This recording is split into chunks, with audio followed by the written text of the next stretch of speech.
It's time for Dodger Baseball.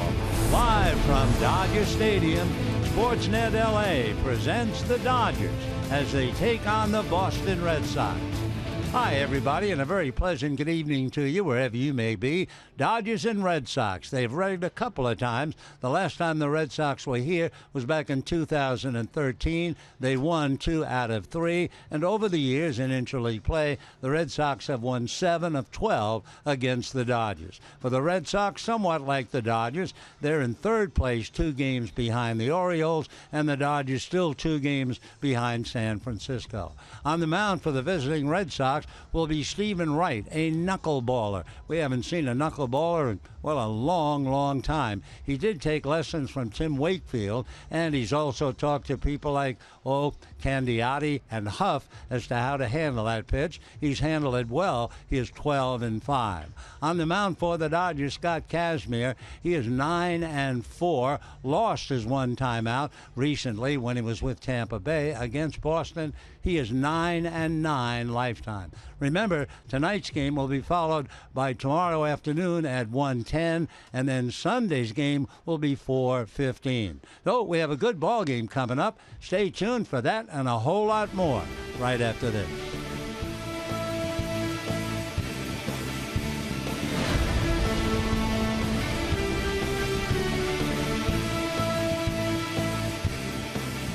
Dodger Baseball on Sportsnet LA is brought to you by HBO. Hard Knocks training camp with the Los Angeles Rams Tuesday at 10 p.m. Kicking off August 9th on HBO.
wherever you may be, all the doors are wide open to welcome the Boston Red Sox. 2 games behind Baltimore, and particularly a doff of the Dodger cap to David Ortiz, known to the world as Big Papi.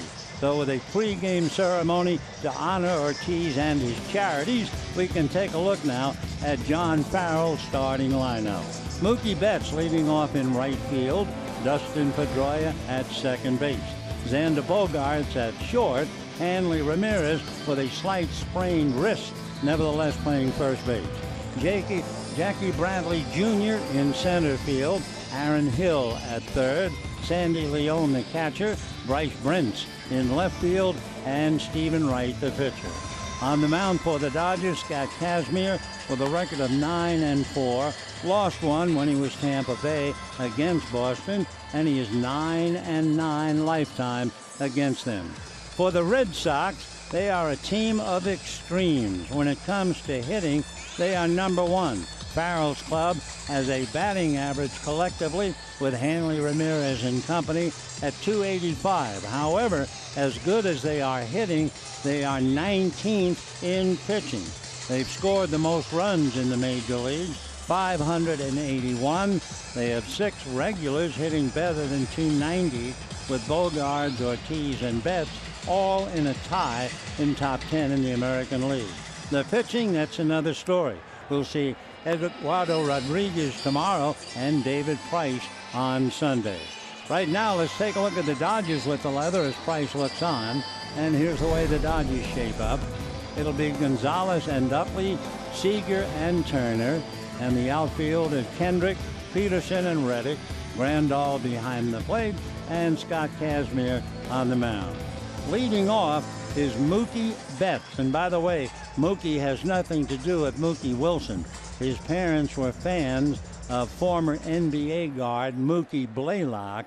The other nice thing about Betts, and it's his mom who did it, his name is Marcus Lynn Betts. That way his initials are MLB. How do you do? So here he is, Powder House out of Brentwood, Tennessee. Right-hand batter, and takes a look at the first pitch in for a strike, and the count 0-1. Betts is not only a dazzling baseball player, he is truly a remarkable bowler. He has bowled several 300 games. Strike 1, pitch on the way, check swing, pitch in the dirt, goes to the backstop, and the count 1-1.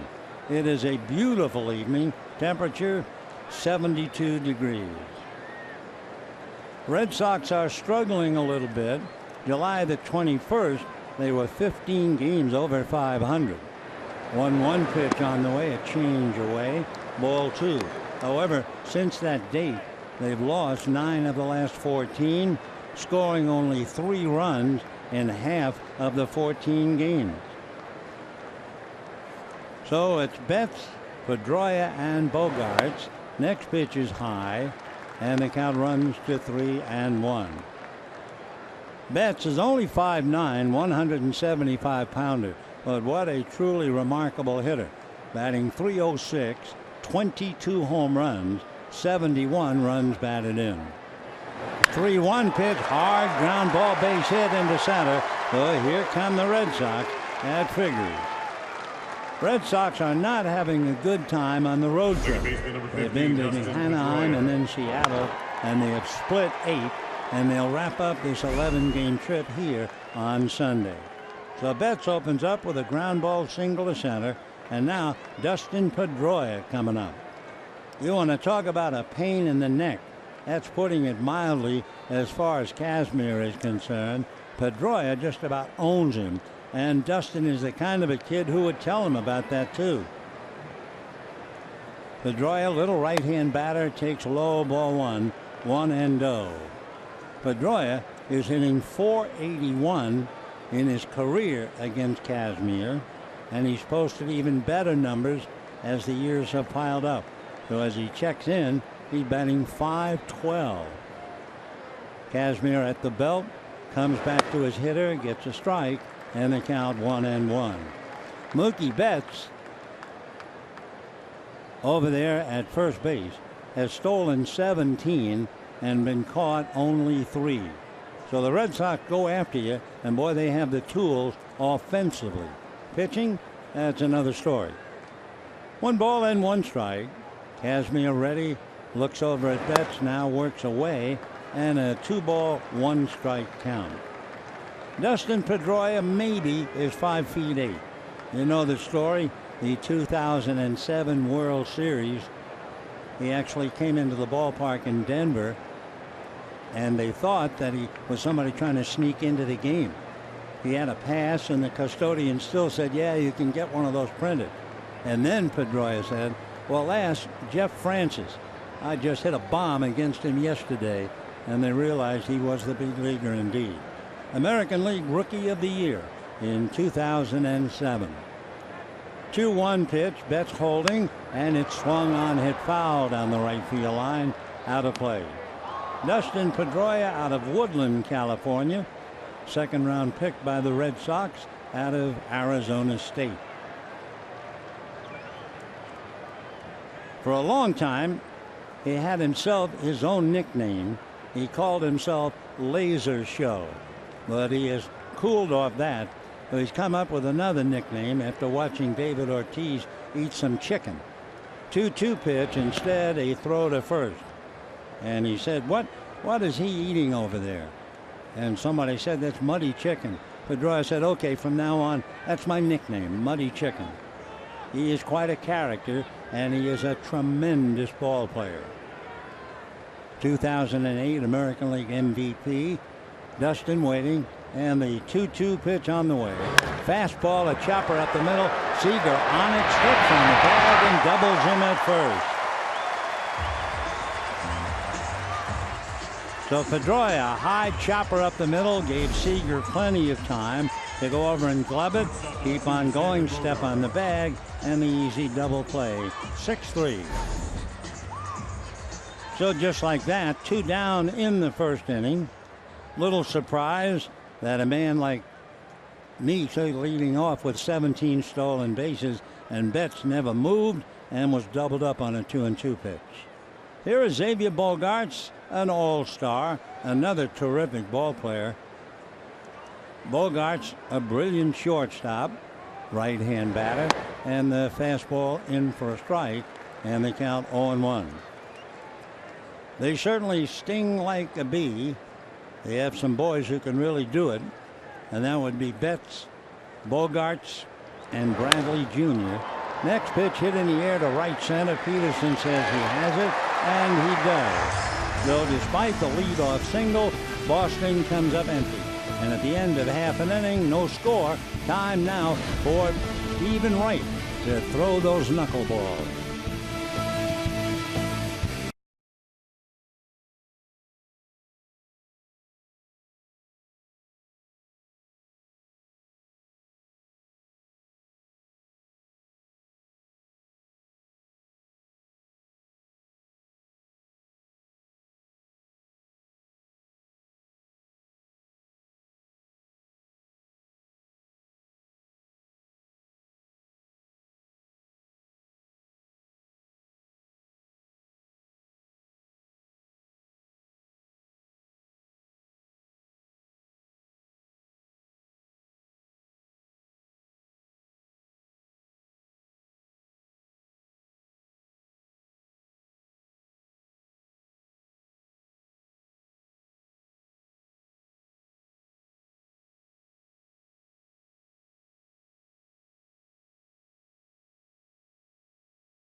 We can take a look now at Dave Roberts' lineup going up against the Boston Red Sox. For the Dodgers, Chase Utley leading off at second base, Corey Seager at short, Justin Turner at third. Josh Reddick in right field. Adrian Gonzalez at first base. Yasmani Grandal behind the plate. Howie Kendrick in left field. Jock Peterson in center. And Scott Kazmir on the mound. On the mound, Stephen Richard Wright. A knuckleballer all the way. When he was a reliever, they tell the story that every time he came out of the bullpen, he would carry a catcher's mitt, the kind they used to call a big mattress kind of a glove. Paul Richard of Atlanta was the one who brought in that kind of a mitt for Phil Niekro. Pitch swung on and missed. 0-1 the count to Chase Utley. Utley, just imagine, 1,678 games. Third among active players, still going strong at 37. The next pitch is lifted into shallow left field. Going out is Bogart, looking for help, and makes the catch. And wisely, Brents hit the ground to get out of the way. So Bogart's a terrific player. Kept looking to see where the left fielder was. Looked twice and then made the catch as Brents hit the grass. So they just did avoid a collision. Nice play by Xavier Bogaerts, and we have one away. Heads up play by Bryce Brents to get out of the way. So one down, and here's Corey Seager. Big swing and a miss. Seager has 19 home runs.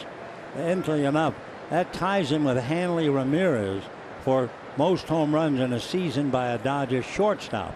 Hanley, of course, played that position here. Knuckleball is swung on and missed, and the count 0-2. What was the great line about Bob Uecker, who would catch Phil Niekro? And they said to Uecker, how do you catch a knuckleball? And he said, you just wait for it to stop rolling, and you pick it up.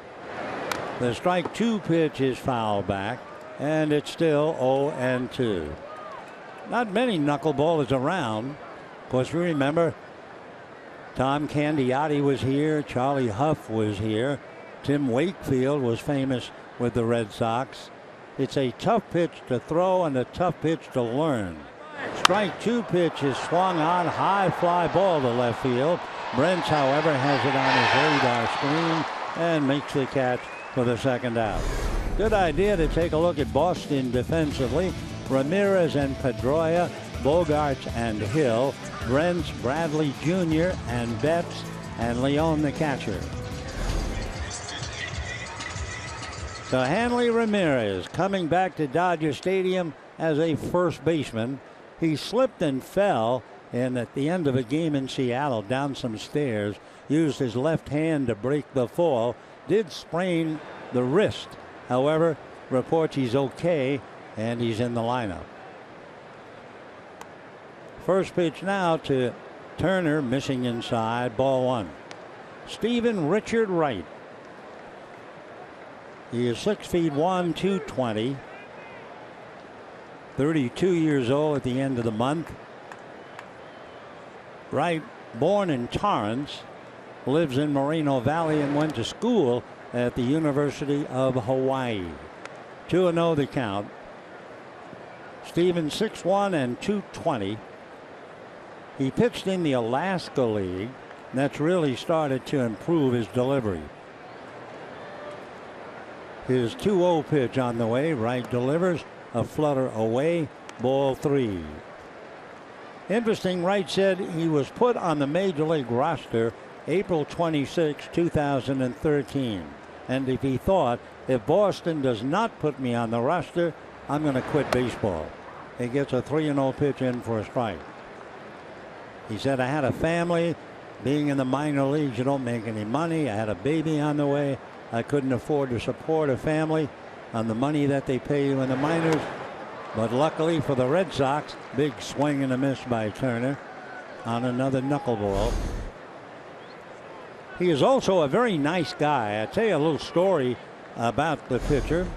In Fenway Park early in April, in a game against the Blue Jays, he was pitching. Turner drives one to right, and that's going to fall for a base hit. It'll go to the wall. Mookie Betts picking it up. Turner's to second base, holding with a long double.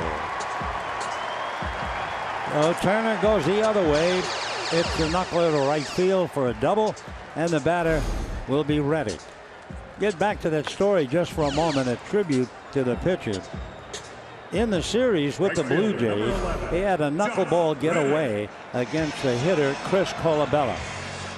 Colabella went down having been hit, but he was okay, and he assured Wright that he was okay, and he knew that he wasn't throwing at him. But the next day, a package was delivered to Chris Colabella, and it was a gift from Wright, again apologizing that he hit him in the helmet. And as Colabella said, that's just a testimony of what kind of a guy he is. He's great. So here is Reddick. Josh takes a strike and the count 0-1. Reddick in that anxious spot. He'd love to do well, but he's still looking for his first hit as a Dodger. Batting .287, 8 home runs, 28 runs batted in. He has had success against Wright. The next one low and inside. 1 ball and 1 strike. Reddick, the steady right fielder, does very well against right-hand pitching. At least in the American League, he struggled against left-handers. 1 ball and 1 strike. Wright is back and has a towering fly ball into deep right center. Outfield is converging, and it is the center fielder Bradley Jr. making the catch on the track. A long out to right center, no runs, a hit, and a man left. And at the end of an inning, no score.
Barely making out the image of Ted Williams behind a celebratory Red Sox team after they defeated the Yankees in the ALCS.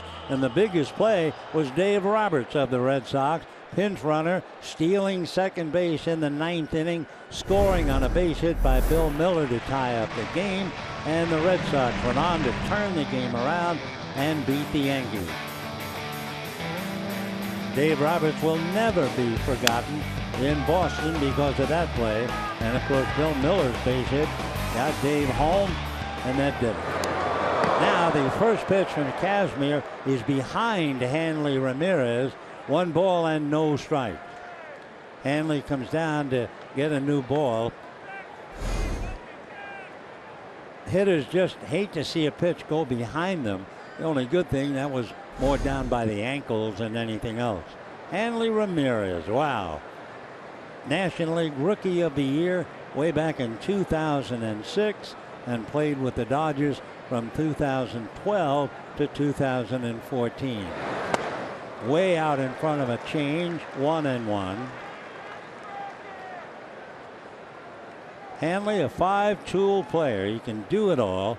Grew up a fan of Manny Ramirez. In fact, Hanley says growing up, all the posters in my room were pictures of Manny.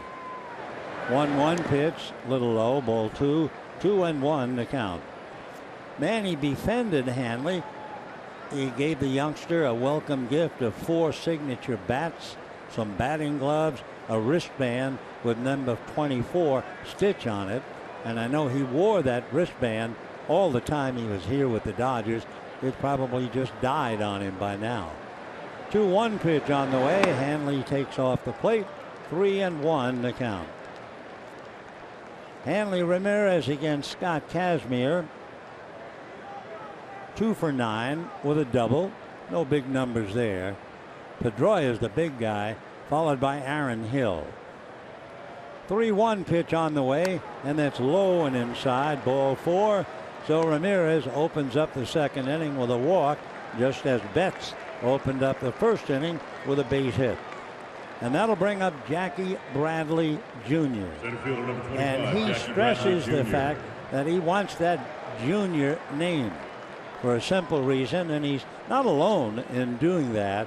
There are quite a few players who want that junior up there as a dignifying nod to his father.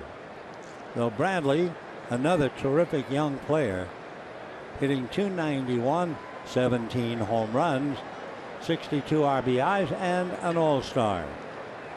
Left-hand batter, Kazmir set, ready, and comes to the plate. And the first pitch, little slider down, ball 1. 1-0 the count. Jackie Bradley Jr. along with Betts and Bogarts, they're the Bees, and they've been stinging the American League. But he proudly has Junior on the back of his blazer. 1-0 pitch on the way, a chopper to the hole, plugged up by Turner. They get one, no play at first. Turner had a lot of trouble getting the ball out of his glove. So Jackie Bradley hits into a force play. Turner, the middleman, when they load up the right side of the infield. And he struggled, and finally got it to Utley, but no further throw. So you would call it 5-4, force play. And the batter now is Aaron Hill. Aaron Hill is hitting .306 against Scott Kazmir. 11 hits, couple of doubles, a triple, and a home run. Aaron takes away, ball 1, 1-0. Hill, of course, you may remember, just recently finished up playing with Arizona. And of course, whenever you hear the name Hill, you remember that one thing certainly. He hit for the cycle twice in about 10 days. 1-0 pitch instead, a throw to first. Bradley Jr. back on the bag. Bradley has stolen 7 out of 8. So Hill up there with a runner at first. No score. Bradley held on by Adrian Gonzalez. Kazmir looks over. Long look. Now to the plate. Fastball lined over a leaping Utley into right center. Peterson comes up with it to hold it to a single, but Bradley easily going to third. So Aaron Hill continues to be a .300 hitter against Scott Kazmir. So in the inning, a walk, a force play, and now a base hit. And you have runners at first and third, 1 out, and Sandy Leon, the catcher, coming up. So Hill says hello to the Dodgers. He has certainly been a thorn in their side for quite some time. Sandy David Leon, the catcher, checking in. Leon is from Maracaibo in Venezuela. Signed originally by the Washington Nationals, having a big year, hitting .365, 3 home runs. Red Sox got him for cash from Washington. First pitch low, ball 1, 1-0. Sandy is listed as a switch hitter. No power. He is definitely defense first catcher. Doesn't really hit enough to play regularly in the big leagues, but he does a good job catching and handling the bat on either side of the plate. Kazmir, runners at the corners, 1 out, no score, 2nd inning. Scotty Redding comes back low and inside, ball 2. Sandy David Leon, 5'11", about 220.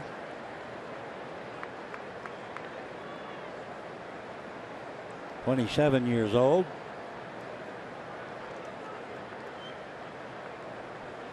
All right, the 2-0 pitch on the way.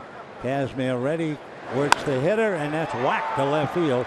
Going back is Kendrick to make the catch. Tagging up and scoring easily from third is Bradley Jr. And the Red Sox are on the board, leading 1-0.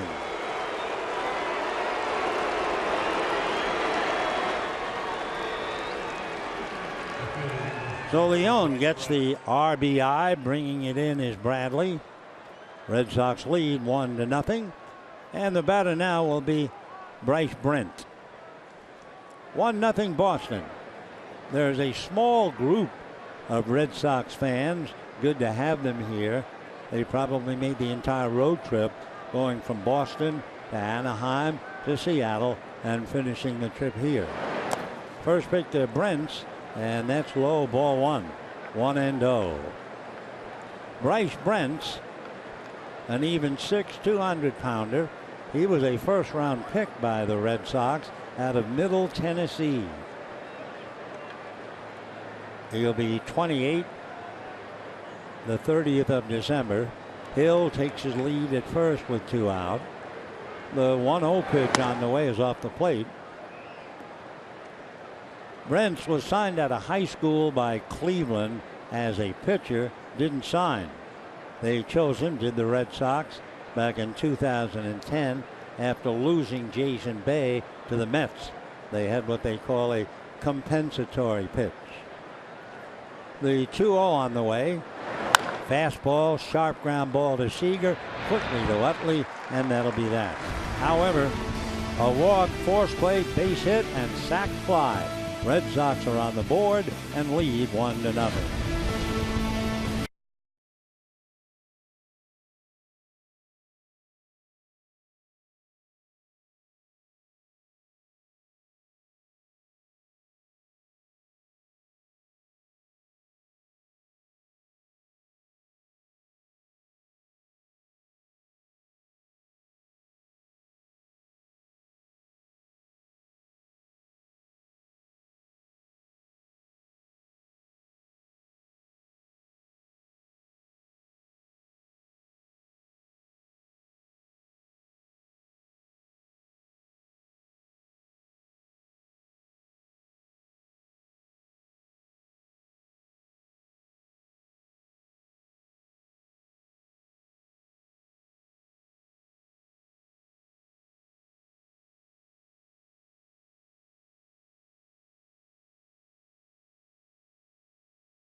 Red Sox. Dodgers will have Gonzalez, Grandal, and Kendrick against the knuckleballer Stephen Wright. Adrian, once a member of the Red Sox. Of course, there are so many former as David Ortiz looks on. It'll be tough to get Ortiz in the game without a DH. We did have a lot of hugs from former teammates like Nomar Garciaparra, Dave Roberts, and Adrian Gonzalez before the game. A nice tribute to David Ortiz, but now it's back to business. The Roberts, Nomar Garciaparra, Adrian Gonzalez all had the pleasure of his company. Adrian checking in, hitting .284. Just 2 years with the Red Sox after a lifetime in San Diego. Wright's first knuckler in for a strike. In the background of Stephen Wright, it's hard to believe, but he says the first time he started to throw knuckleballs, he was 9 years old. Strike one pitch on the way, very high. When Wright got into a big league game finally, he immediately set a major league record in his first major league start. Unfortunately, it was for the most passed balls in an inning, 4. Pitch foul back in the count, 1-2. Red Sox send Lars Anderson to the Indians, acquiring Wright. He can vary the velocity of the knuckleball. It's as low as 62, and he can get it up to 80. The next one is swung on and foul back, and the count 1-2. He also throws a two-seam sinking fastball once in a while, and he has a cutter. He worked 4 years ago with our pal Charlie Huff and made huge strides throwing the pitch. Knuckleball followed back. 1-2 the count. Then during spring training of 2013, the Red Sox had Tim Wakefield work with Stephen, and he had conversations with Candiotti and Huff, Jason Bear and others. 1-2. Luck looked more like a fastball at 86, and the count foul by 1-2. He will throw the knuckleball based on his numbers last year. He'll throw it about 88% of the time. 1-2. Another knuckleball swung on and missed. Leon has trouble with it, picks it up, throws him out, and we have one down. The Boston Connection. And what a pleasant connection it is. Just imagine Dave Roberts, Bob Guerin, Josh Bard, George Lombard, Tim Hires, and then the players, Adrian Gonzalez, Josh Reddick, and Rich Hill. All played at Fenway, all played in the shadow of the Green Monster.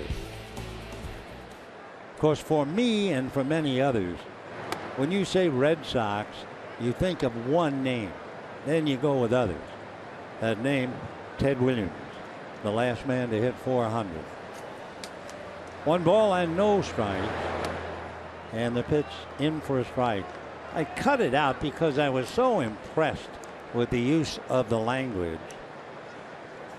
Ted Williams had a reputation of playing nastiness, especially to the writers. The pitch inside. The fans weren't happy with him either, but a lot of times he'd hit a home run and he'd spit as if he was spitting at the writers. So they had a running feud all the time. Next pitch fouled away. And the other story with Ted was that he would hit home runs. The crowd would roar. They would ask him to take a bow or at least to tip his cap, and he wouldn't do anything. In his last at bat at Fenway Park, the last one forever, here's the 2-2 pitch to Grandal, swung on and missed, and down he goes. In his last at bat against Bill Fisher, or make it Baltimore's Jack Fisher, the count went to 1 ball and 1 strike. Fisher tried to throw a fastball, and Williams turned, hit it out of sight for his final home run. And as he went around the bases, he kept thinking, do I touch the bill of my cap? Do I lift my cap? They're cheering me. And he said, I thought about it. I was torn. I couldn't do it. Pitch for ball 1. And John Updike, in talking about that moment, wrote, gods do not answer letters. Wow, what a line. 1 ball and 1 strike the count. Howie Kendrick, who has been doing such a good job in left field, The 1-1 pitch on the way. Knuckler. 1-2. In fact, I guess what we ought to do is not say knuckler. He's going to throw it close to 90%. We'll just talk about when it's anything but. 1-2. And a little bit harder than the usual knuckler. And Kendrick swings and strikes out. And the Dodgers go quietly. And at the end of 2, 1-0 Red Sox.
Red Sox lead the Dodgers 1-0. Third inning, and it'll be Bryce Brentz, then the pitcher Stephen Wright, and Mookie Betts. Bryce Brentz, a first-round pick by the Red Sox, went to school at Middle Tennessee State, an even 6 200-pounder. And David Wright, I should say Stephen Wright, will start it off. Fastball in for a strike, and the count 0-1. Wright, in looking up, does not have an at-bat this year. Strike one pitch on the way, another fastball low. 1-1 the count to Stephen Wright. So we have no idea whether he can hit at all. Probably not. Kazmir down 1-0. Comes back 1-1, and fastball fouled away. Wright has been in 22 games, and he's avoided an at-bat. Abad, Pomeranz, Porcello, and Price are the Red Sox pitchers who have had an at-bat. 1-2. Kazmir's fastball swung on and missed, and that'll be that. So 1 out in the third. Say, friends, celebrate rookie all-star shortstop Corey Seager Thursday, August 25th. Dodgers and Giants. First 40,000 fans in attendance receive a Corey Seager bobblehead presented by your Southern California BMW Centers. For tickets, visit Dodgers.com/promotions. So after Wright strikes out the side, messes Gonzalez, Grandal, and Kendrick, the Dodgers strike him out, and we have 1 out, and here's Mookie Betts. Takes the pitch low. 1 ball and no strikes to Mookie. Again, we repeat, has nothing to do with Mookie Wilson.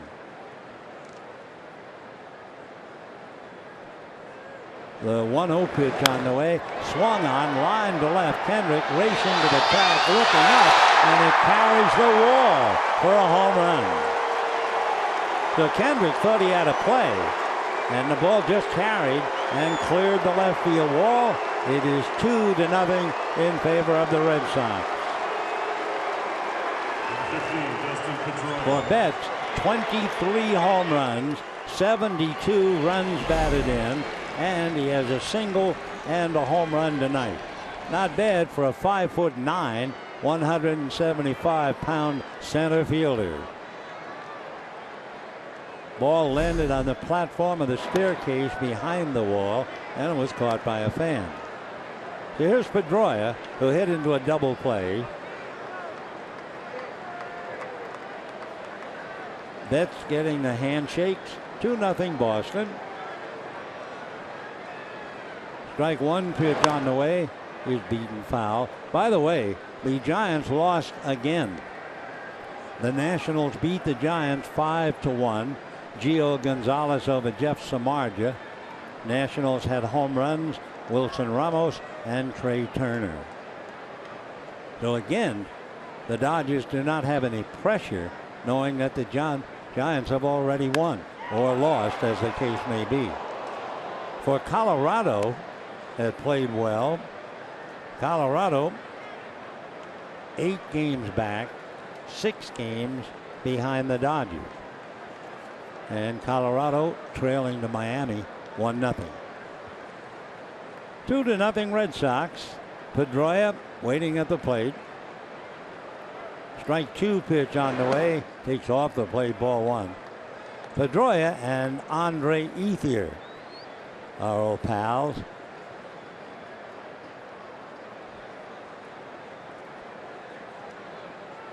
Pedroia 5'8", maybe 170. The 1-2 fastball off the plate, and the count 2-2. Pedroia, a second-round pick by the Red Sox back in 2004. 2-2. Kazmir comes back, and that's fouled at the plate, and Pedroia dropping down on his knees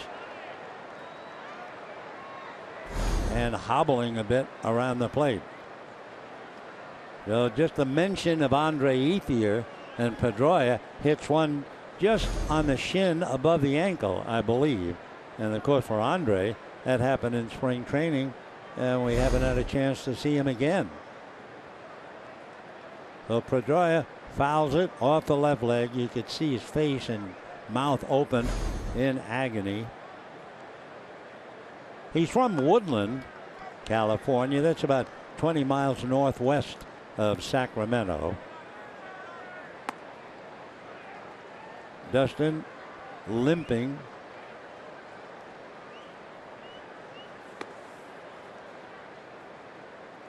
Pedroia has been known in his career to play all banged up. First game of 2013, he tore a UCL ligament in his left thumb, and they told him that the injury would require surgery. So what did he do? He agreed to have surgery after the season. He played the entire season with that torn left thumb. Pedroia played 157 games with that bad thumb.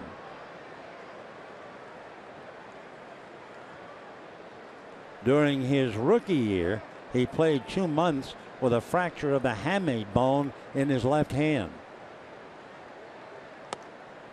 Next pitch off the plate, 3-2. So he is one tough cookie. He talks a lot, he brags a lot, and he plays a lot. Dustin Luis Pedroia. 3-2. Kazmir ready and comes back. Fastball, cracked bat. Ground ball the right side to Utley. And that'll do it for Pedroia, and that'll bring up Bogaerts. David Ortiz normally trotting to the dugout after hitting a home run, but he's at the other end. There he is greeting Mookie Betts and takes the helmet off, as he does so often. Big Papi, boy, do they love him. They idolize him throughout the league, except when you're pitching to him. And of course, they revere him in Boston. And he's retiring. He will be sorely missed. Bogaerts takes ball one.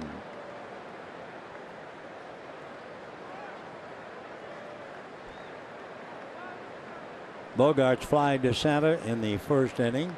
Right-hand batter takes a hook in for a strike, and the count 1-1. Red Sox got a run in the second inning. Ramirez walked. Bradley Jr. hit into a fourth. Hill singled. Leon's scoring fly ball gave them one. Pitch fouled away by Bogarts. And now here in the third inning, Betts hits a home run, and the Red Sox lead 2-0. Last time they were here, 2013, Red Sox won 2 of 3. Over the years, they've played each other 12 times, and the Red Sox have won 7, and the Dodgers 5. 1 ball and 2 strikes. Kazmir fastball lifted to right field. Reddick is there. Josh waiting and makes the catch. So that'll do it for the third. 1 run, 1 hit, 1 swing of the bat by Mookie Betts. And at the end of 2.5 innings, 2-0 Red Sox.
The traffic on a Friday night or a Saturday or a Sunday, pick the day and the hour.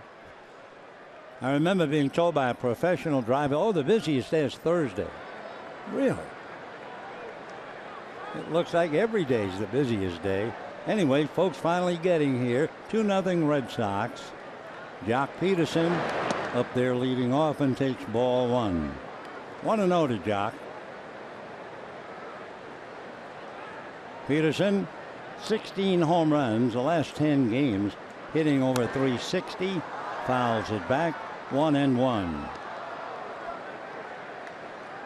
It's interesting when you realize that right can actually vary the speed of the knuckler. That must be really disconcerting to the hitters. By the way, a knuckler is a misnomer. The 1-1 pitch, low, ball 2, 2-1. You think they're throwing it with their knuckles. Actually, they're holding onto the ball with the fingernail. 2-1 pitch taken low. That's why knuckleballers, and there aren't many of them around, but you will always see them at a manicurist. They have to keep those nails just right. It's a disaster if he should break a nail. And it's a dead fish coming up there. There's no rotation. And there's ball 4 right now to Jock Peterson. So Kazmir coming up with Peterson at first, nobody out. 2-0 Red Sox. And we're in the third. Chase Utley on deck.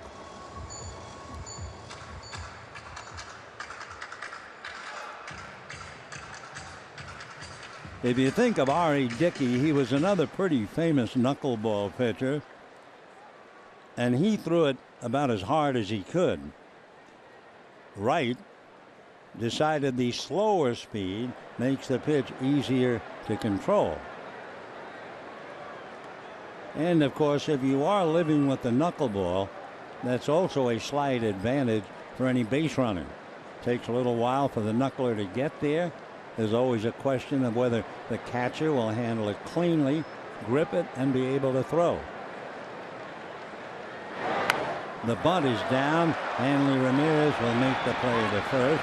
Pedroia there to cover. So Peterson at second base, one out, and they leave it up to Utley and Seager.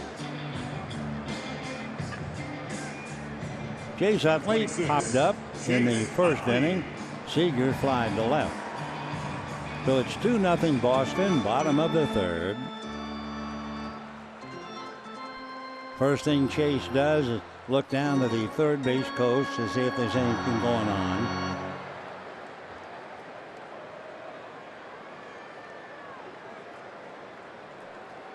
Boy, I remember the glove that the Atlanta Braves catchers wore.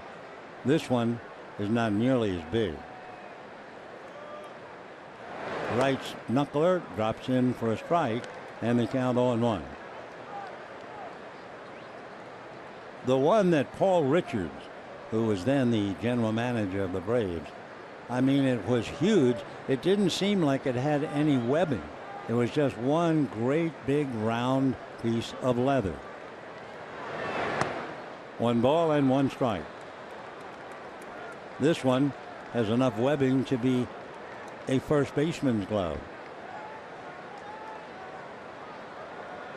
Sandy Leon has the brunt of trying to catch and be ready at all times. 1-1. Wright looks back at second, now works Utley, who tries to uppercut, doesn't get it, and the count 1-2. At the start of this year, Wright was 7-5, but what a year he's having. Right now, early August, he is 12-5.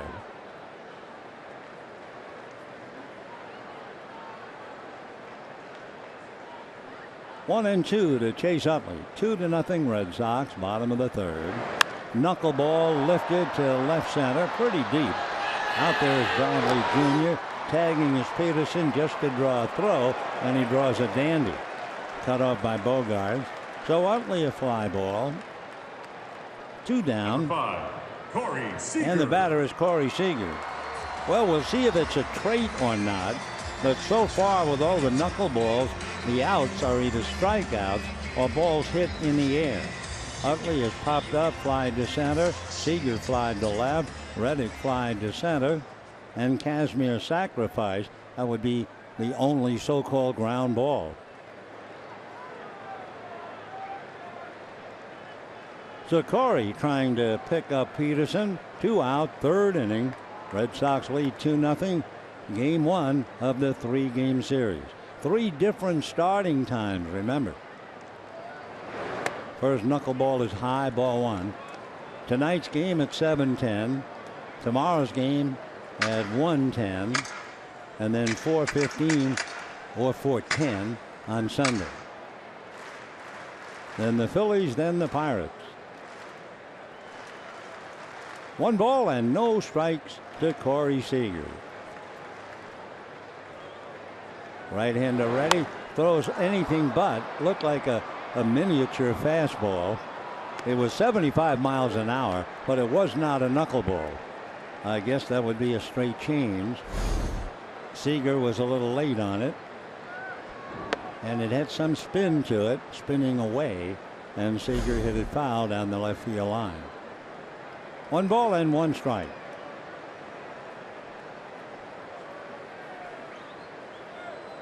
Here comes Wright. Knuckleball high.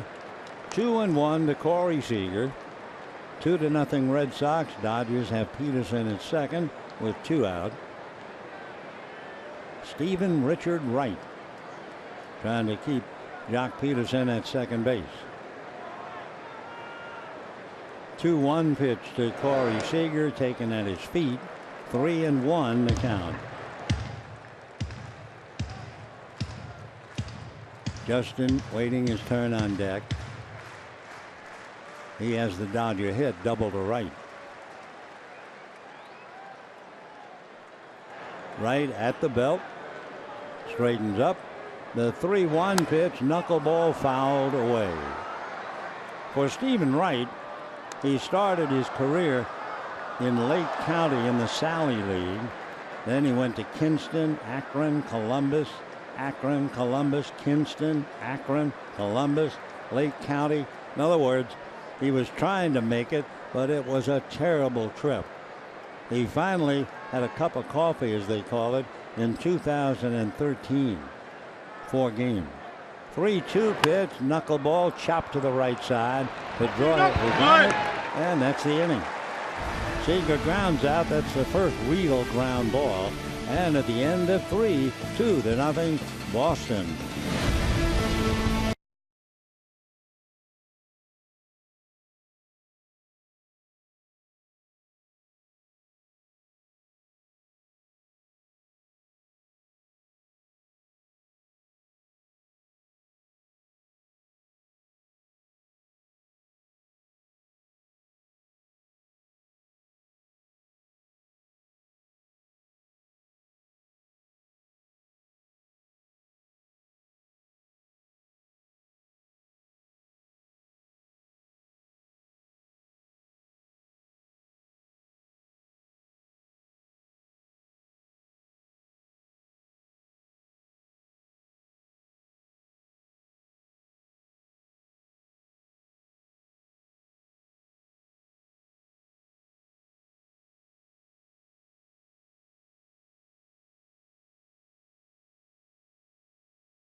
Play is brought to you by the Dodge Challenger.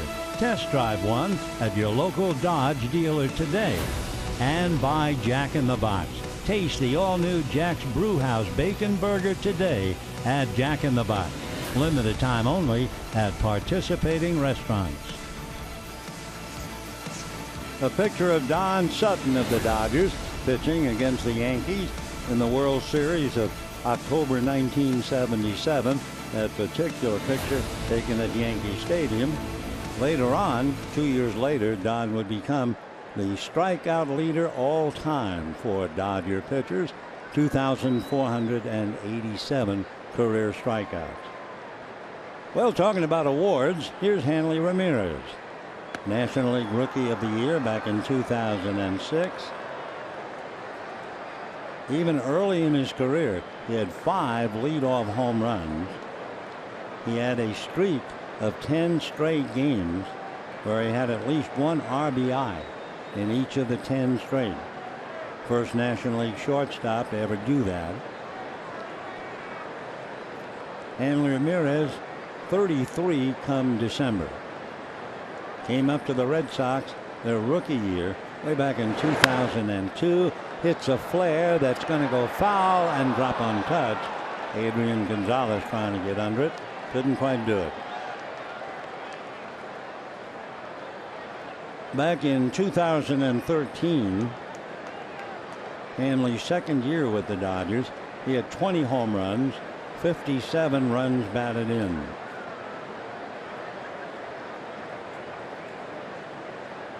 From Samana in the Dominican Republic, he has a ranch, and the ranch is called H2R. Ground ball to short. Nice scoop by Seager. 1 away. The Hanley taps to short. 1 away, and the batter, Jackie Bradley Jr. Number 25, Jackie Bradley Jr. It's kind of nice, isn't it? A player wants to pay a little silent tribute to his dad. Though not only does he have the announcers announce the junior, but he also wears junior, as we showed you, on the back of the shirt. 1 out, 4th inning, 2-0 Boston. Foul back. Dodgers load up the right side. In the last couple of years, Bradley, playing the outfield, center field, has started 11 double plays out of Richmond, Virginia.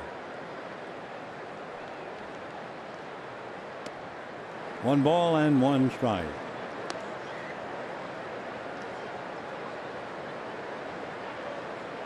In July, early July, Yunel Escobar of the Angels tried to run on Bradley, and Bradley just shot him down. It wasn't even close.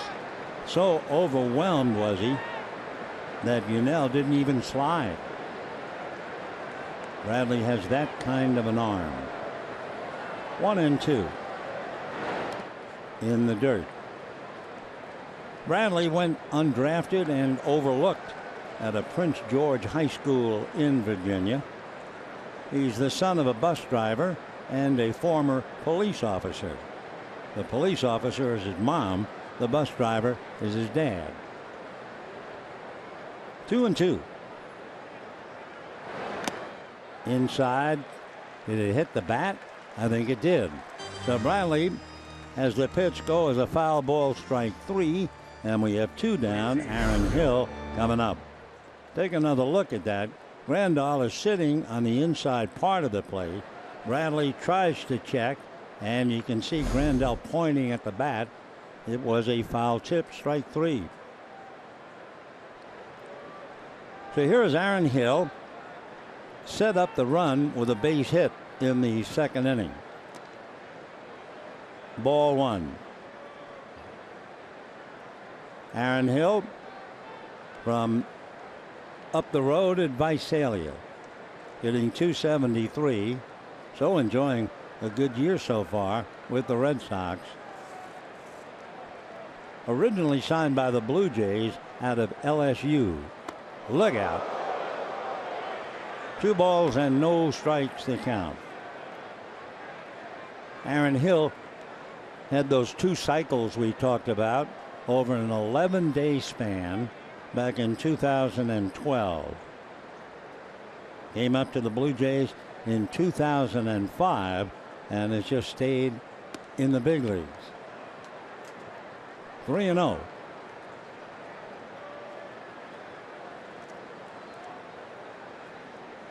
Waiting on deck, Sandy Leon, the catcher. 3-0 to Hill. Fastball strike, 3-1. Hill is 5'11", about 205 pounds. 34 years old.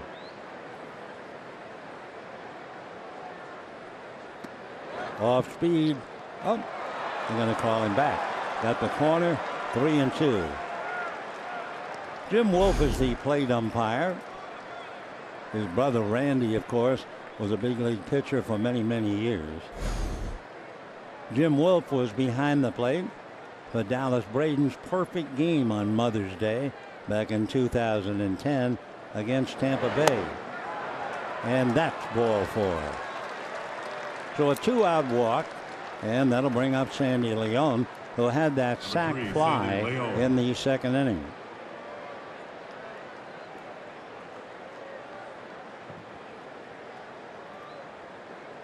Hill does not do any running, or at least he hasn't this year. Nevertheless, Gonzalez will hold him on, and Leon checks in.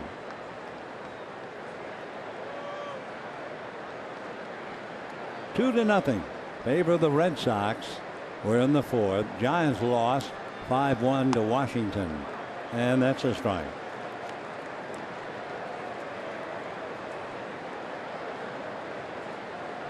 Sandy David Leon from Maracaibo.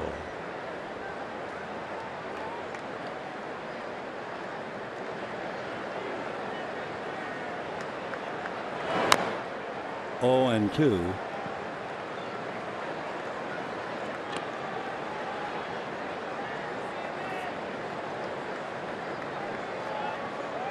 Red Sox got a run in the second inning.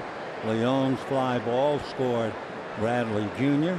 And in the third inning, Mookie Betts hit a home run. 0-2.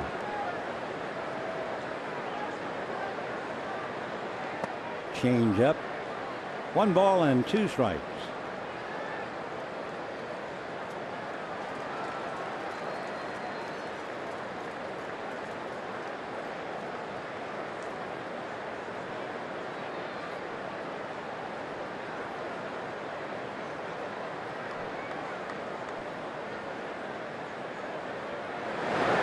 And he whacks one to left. If it stays fair, it's gone. Right down the line, it is gone. Looked like a low curveball, and he just went down and golfed it. And just like that, the Red Sox lead the Dodgers 4-0.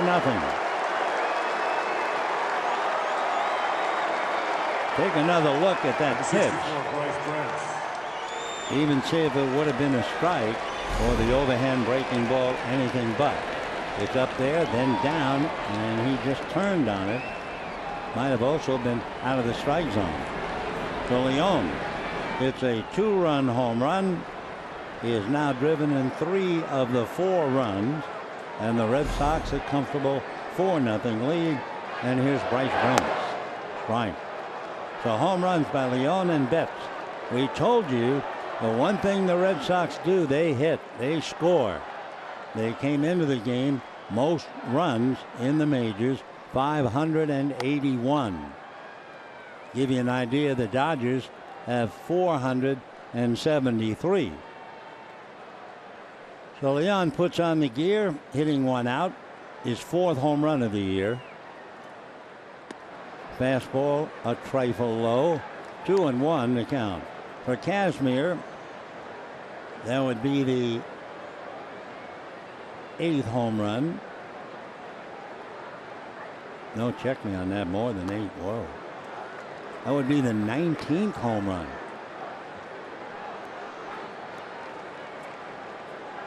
Four nothing Red Sox.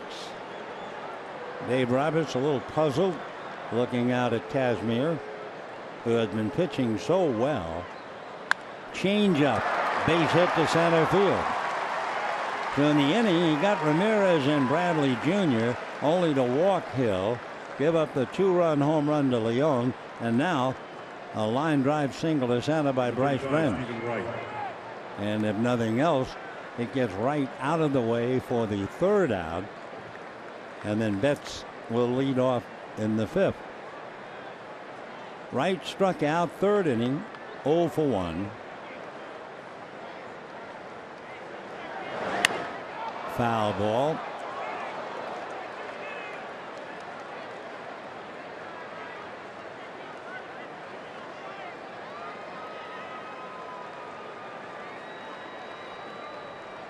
Oh, and 1 the count.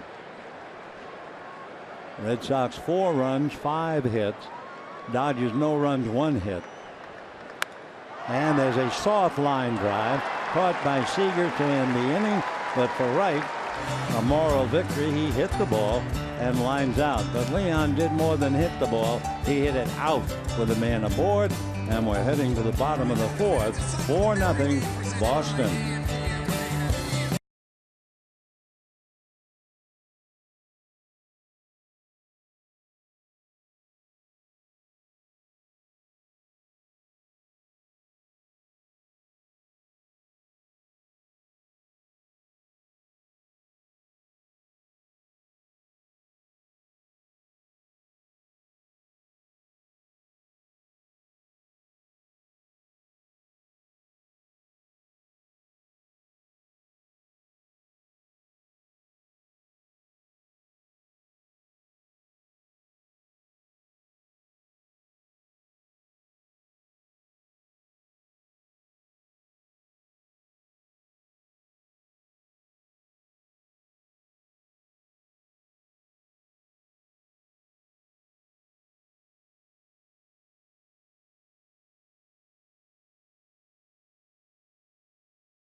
when the Dodgers came home, it was home sweet home.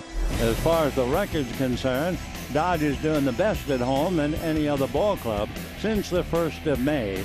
Right behind them, the Orioles and the Cubs, and then the Tigers and the Cleveland Indians. The Dodgers coming into this game were 1 game under 500 on the road. Because Dustin Pedroia hit by his own batted ball, he has to come out. Aaron Hill takes over at second base. Travis Shaw will take over at third. When Hanley Ramirez hurt his wrist the other night, Travis Shaw finished up at first base. So we hope that it's only briefly a momentary thing as far as Pedroia is concerned. We certainly would like to see Dustin in all 3 games, if at all possible. 1 ball and no strikes. That evens up now, 1-1 to Turner, who doubled to right field in the 1st inning. That's the only Dodger hit. That's a knuckleball strike. 1-2. The Red Sox on the 21st of July were 15 games over. They've lost 9 of 14. And they've lost the power, the home run ball. And that'll do it for Turner. Down he goes. So that knuckleball picks up 4 strikeouts. Pedroia's injury, take another look. He fouls it. It looked like it got him on the left shin. He went down in agony. And we can only hope that the rest of the night and tomorrow he'll be able to come back. Here's Reddick. Knuckleball strike. Reddick flied hard and deep to right center. 0 for 1.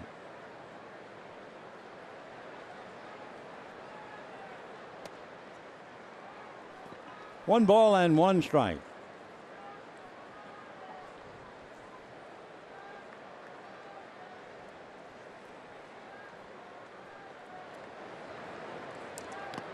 Tried to golf that.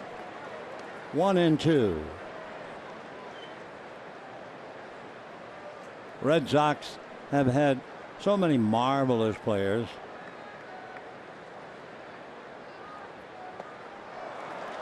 And another knuckleball and another hitter bites the dust.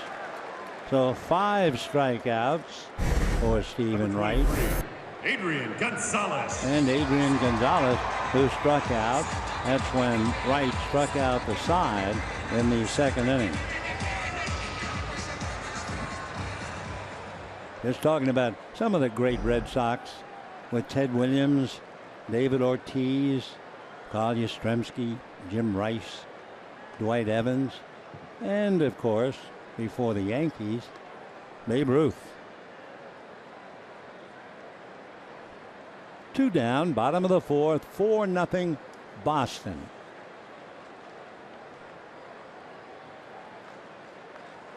And that's a drive to left center. Bradley on his horse and picks it off without breaking stride. So down go the Dodgers. And at the end of 4, it's 4-0 Red Sox.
Dodgers looking to the future, and they have a pretty young farm club as well as the players who are already in the big league. There are some of the names and the ages.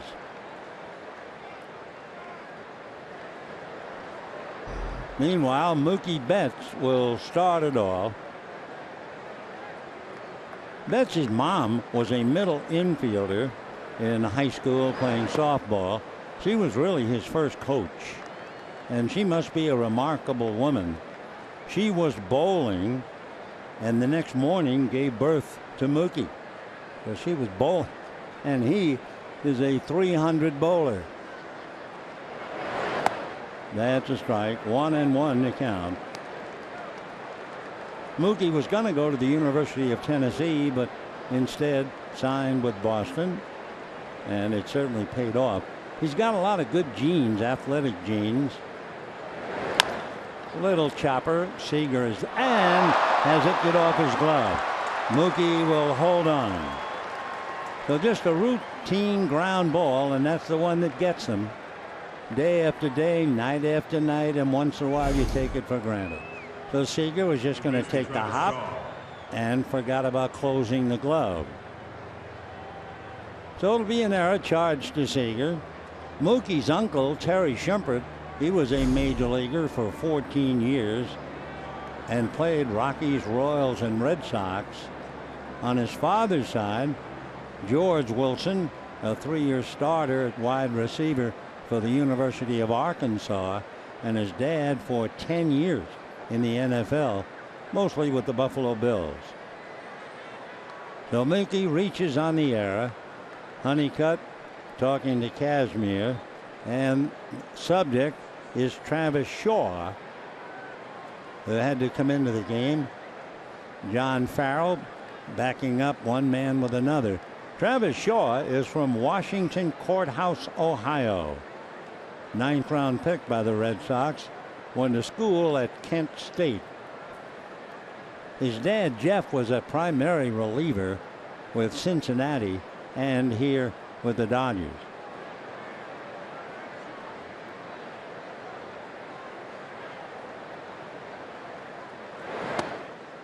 One ball and no strikes.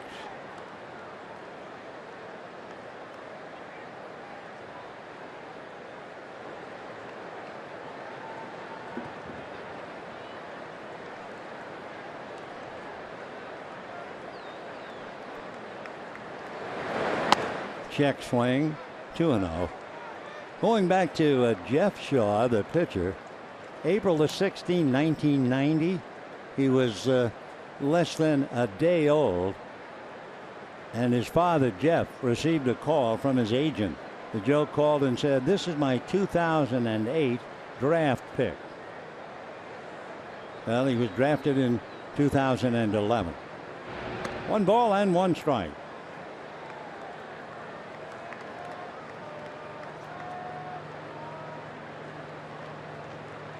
Four to nothing, favor of Boston. Betts aboard on the error by Seager. And here's Shaw, and plays it Dustin Pedroia. Shaw waiting, and a big lead taken by Betts. He had to throw over there and Mookie back. I mean, that was one of those I dare you to get me leads. He has stolen 17 out of 20, and he just did get back.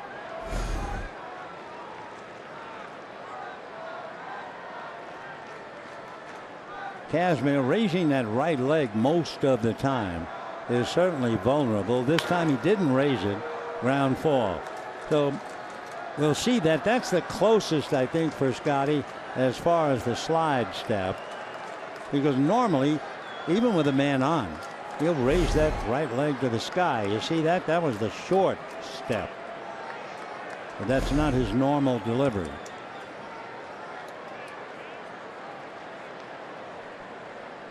See what he does now. Betts took a very big lead.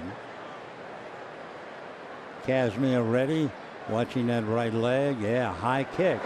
And instead, fly ball, shortstop. It'll be Seager.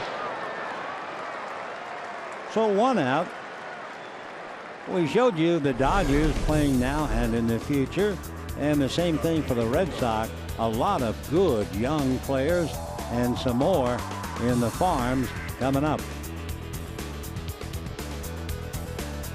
Betts, Bogarts, we'll see Rodriguez tomorrow. Well, Shaw pops it up. Bogarts, 2 fly balls, hit hard, 0 for 2.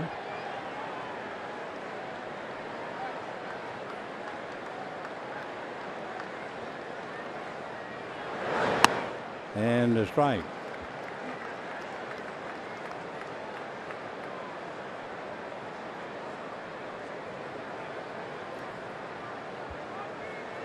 Must be a totally different feel to the players with the Red Sox playing a National League game.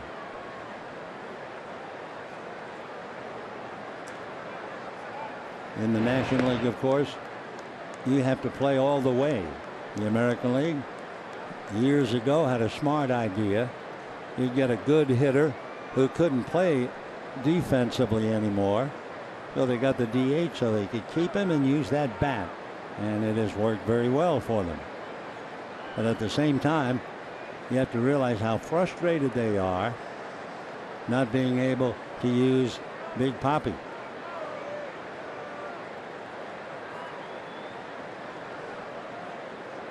Bogarts 0 for 2. 0-1 the count. Fastball, ground ball, down to Seager, back to Adrian. 3-6-3 double play, and that's the inning. No runs, an error, nobody left, and at the end of 4.5 innings, 4-0 Boston.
Where you just can't believe it could be that bad. For the Dodgers, among others, well, you have Clayton Kershaw transferred to the 60-day DL going back to June the 26th. Bud Norris, with a bad back, will be placed on the 15-day. He was supposed to pitch tomorrow. He is the 26th Dodger to go on the DL. And Trace Thompson is not expected back till maybe September. So Dave Roberts has done a tremendous job with a badly beaten up ball club. Still 2 games behind the Giants, who lost today. 1 ball and no strikes. Jesse Chavez, another newcomer, getting up in the Dodger bullpen. We saw him briefly in Colorado. Grandal struck out in the 2nd inning. There's Jesse.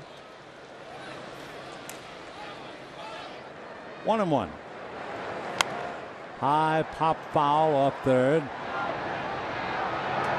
No play for Shaw. And a 1-ball, 2-strike count.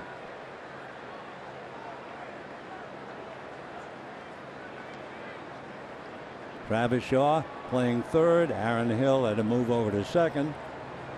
Red Sox lost Pedroia, hopefully just for the night. 1-2 to Yasmani Grandal.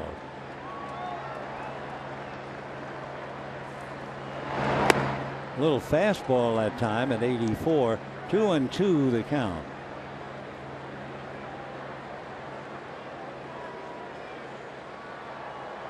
Knuckleball. Aaron Hill at the other end of it. And we have one down.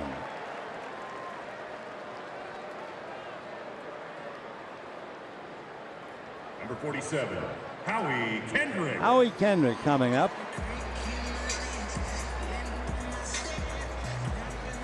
Kendrick struck out in the second inning. Gonzalez, Grandal, and Kendrick all struck out. In the fourth inning, Turner and Reddick struck out. So second time around for Howie. Foul that knuckleball right into Leon's mask. 0-1. You know, I can see a catcher wearing that kind of a beard. The rubbing against the skin is now protected a little bit by the beard. 0-1. I ever tell you about Roy Campanella, how he shaved? I think I probably did. I think I probably told you everything over the years. Foul back. Back in Ebbets Field, I went into the locker room and then into the bathroom, and Roy was shaving, looking in the mirror, but he was shaving with the wooden stick. You know, when you go to the doctor and he says, and sticks that wooden stick in your mouth? He was shaving with the wooden stick. High fly ball, starting back on it, Betts, but he's there. 2 down. So I was almost hypnotized watching camp. And when he finished, I said, how come? What do you do? Number 31. And he said, I use a depilatory. What the ladies use the cream on their legs to remove unwanted hair. And he said, I put that on my cheek. I don't need a blade. And I shave with the stick. I came back with a great line. I said, oh.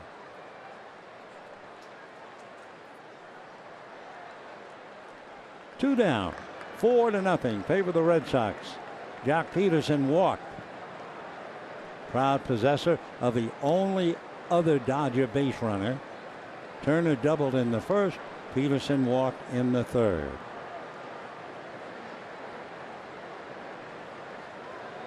One ball and no strikes.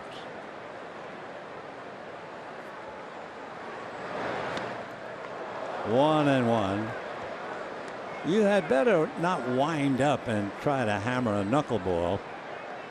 Peterson, a classic case on that swing. Wrights allowed only the single by Turner, the double by Turner in the first inning. 2-1. A near no-hitter. Well, there's somebody in the Red Sox dugout who came close to a no-hitter, lost it in the 9th inning. And we're talking about the manager. Yeah, John Farrell, manager of the Red Sox. There's Big John. He was pitching for Cleveland and had a no-hitter going into the 9th inning. First batter hit a ground ball. The first baseman muffed it, and they ruled it an error. And then the second man hit a line drive single to left, and they took Farrell out. But he came close to pitching a no-hitter. Meanwhile, Peterson, hypnotized, strikes out. 6 strikeouts by the pitcher, Stephen Wright, who is far from being wrong tonight. 4-0 Boston.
I've seen some monstrous home runs. I remember Dick Allen hitting one on top of the roof in Old Shive Park in Philadelphia. That was a monster. I also remember Big Frank Howard. He hit one in Pittsburgh that wound up in the park back of left field. But the one here on this date in 1969, I'll tell you about it right after we get back to this one.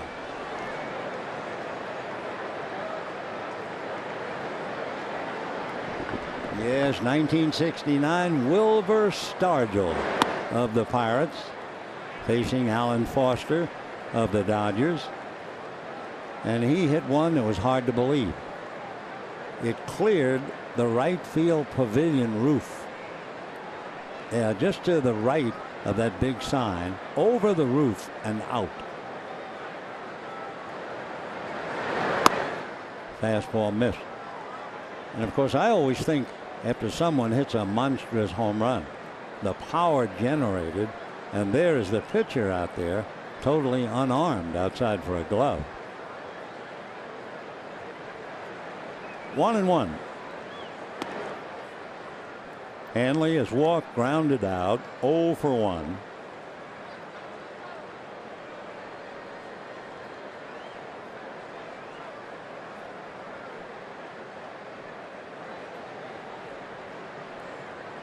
Casimir gave up the home run to Betts, the home run to Leon with a man aboard, and one more.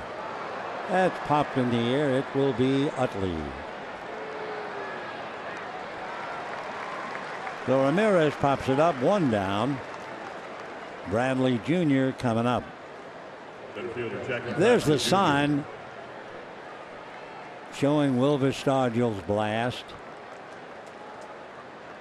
There you go, 507 feet on this day in 1969. He was a delightful guy. Big Wilbur Stargell. They used to have it on videotape. He was thrown out trying to steal a base, and he was out by 5 feet. And he held his fingers up saying time. It just broke up the ballpark. And he also told me that I was his mom's favorite announcer. And I said, why could that be? And he said, because you always call me Wilbur. Everybody else calls me Willie. 2 balls and no strikes to Bradley Jr. Ball 3. When you look at the Boston staff, the pitching staff, you think, boy, they have a lot of trouble. No one has an earned run average under 3.2. David Price, 4.3. Buchholz, 5.7. Rodriguez, 5.9.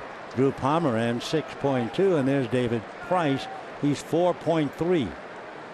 We will see David on Sunday. But then, of course, you think about DH. Second baseman Aaron So Hill. their ERAs are out of whack because they're forced to face more good hitters and consequently get the higher ERA. Drew Pomeranz, who looks so great pitching for San Diego, comes over here, earned run average 6.2. Ball 1. And then, of course, there's always the controversy about knowing and understanding the new league. Just like Josh Reddick struggling for a hit. It's all so new to him. Every pitcher he's never seen before. And for Pomeranz, so many hitters he's never seen before.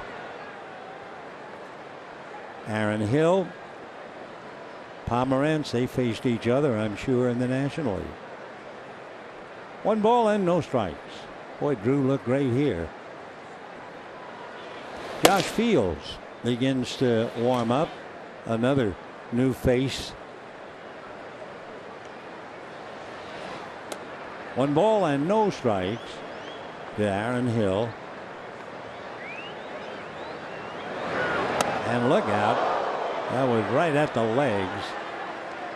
And he was able to get them out of the way.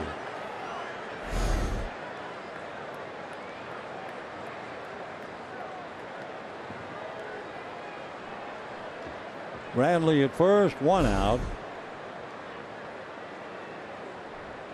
By the way, Kazmir is due to lead off in the bottom of the 6th. So this figures to be his last inning. There's that high leg kick. Kazmir turned in a lot of work against the Red Sox. His lifetime record against Boston, 9 wins, 9 losses. Honeycutt on the phone. 2-0. Way off the plate. Kazmir usually has very good control. Tonight he has walked 3.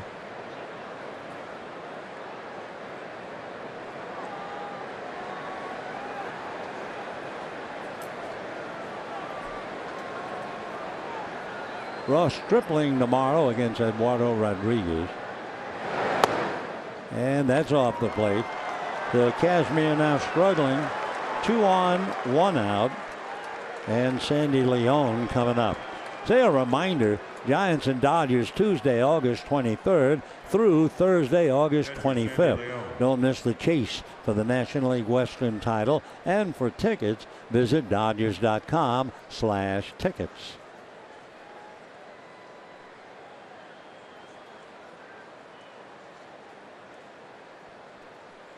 Two on, 1 out, 4-0 Boston. And now here's Dave Roberts. Leon had that sac fly and then a 2-run home run. So if he takes Kazmir out, it'll be a very brief inning for Field because he's due to lead off, or Roberts makes a double switch. But out goes Scott. We'll be back. 4-0 Boston.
Is brought to you by HBO.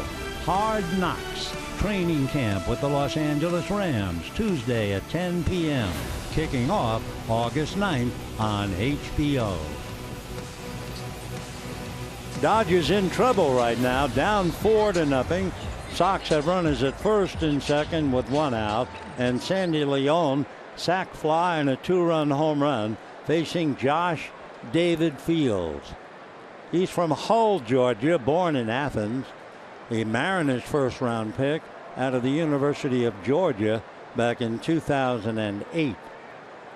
First came up to the big leagues with the Astros back in 2013 and was with the Astros till the Dodgers got him.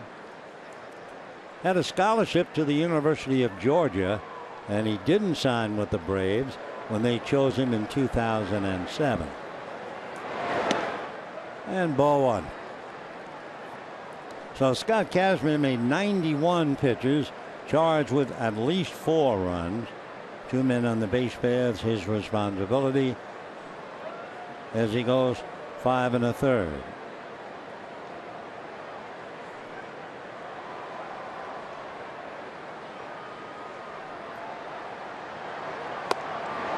strike. 1-1. Dodger pitchers have been hitting a wall about 5 1/3 innings, and that's all. And it was interesting how the Dodgers were so thrilled that Kenta Maeda gave the staff such a lift last night in Colorado. He pitched 5 1/3. And ball 2.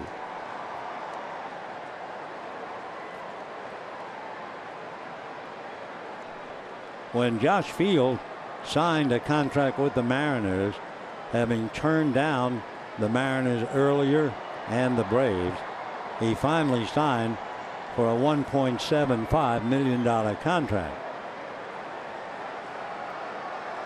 2-1. Fastball whack to Gonzalez. Quickly to Seager. Back to Field. Double play. 3-6-1. No runs, no hits, 1 left. Kazmir heaving a sigh of relief. Take another quick look. Hard smash. Gonzalez to Seager. And back to Fields, alertly covering. And it's still 4-0 Boston.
Sportsnet LA is brought to you by Nissan. Choose Nissan today for great offers on our most exciting lineup ever. Shop online at choosenissan.com. And by Children's Hospital Los Angeles. We treat kids better. A moment he'll never forget. Dave Roberts of the Red Sox celebrating after winning Game 4 of the 2004 World Series against the St. Louis Cardinals. Red Sox beat the Cardinals 3-0 to win their first World Series in 86 years, and Dave was right in the middle of it. Meanwhile, we figured Fields would have a very short time, and that was it. He faced one batter, hit into a double play. Now Scott Van Slyke bats for him. Little ground ball to third. Slanting is Travis Shaw and throws him out.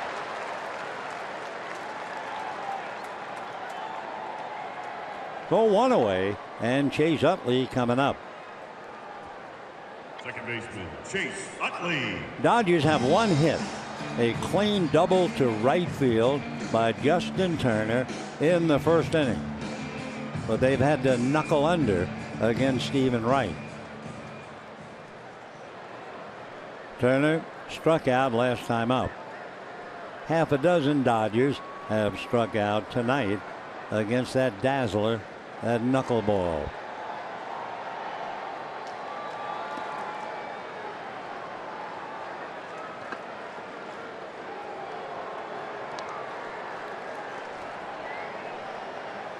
Utley popped up, fly to center.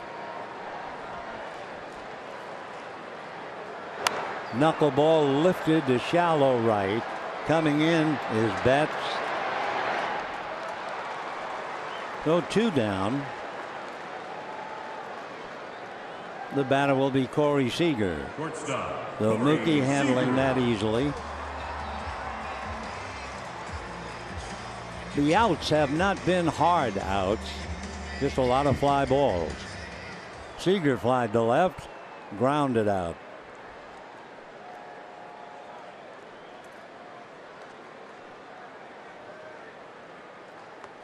Boy, did that thing break.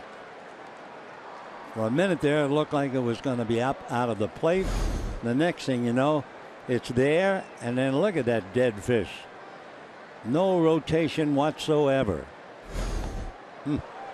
Another one, 0-2. Of course, somewhere along the line in the minor leagues, somewhere, they've all batted against a knuckleballer. Not many in the big leagues.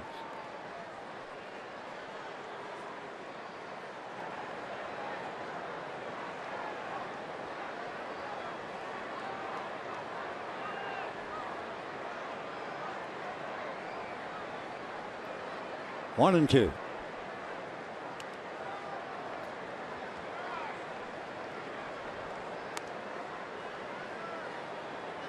Stephen David Wright, 6'1", 220. He will be 34. Will make it 32 the end of August. Still 2-2. For Wright, going into this inning, he had only made 70 pitches. He's made 8 pitches and he has 2 out. So through 5, he was averaging 14 pitches. Scott Kazmir mystified like the Dodger hitters. And a little ground ball to short. So the Dodgers go, and that's, let's see, 3, 6, 9, 12 in a row retired. And at the end of 6, 4-0 Boston.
Bobbleheads, and boy, there are a lot of them.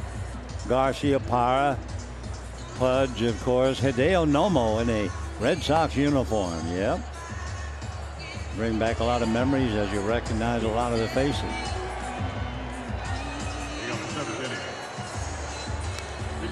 Meanwhile, Jesse Chavez coming in. Brock Holt is going to come up and bat. Rob Manchel was struck by the name Chavez and the fact that the Dodgers play in an area that had been called Chavez Ravine. And he wondered, well, how many Chavezes wore a Dodger uniform as Brock Holt fouls it back. And the answer is he's the only one. He is the first Chavez in Dodger history to call Chavez Ravine home in the 54 years here.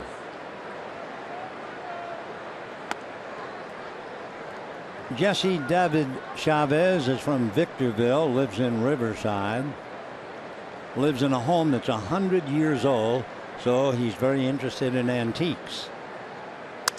That's going to be a flare, caught by Seager, and we have one out.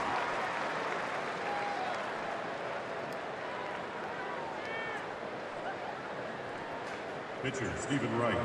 Stephen Wright coming up.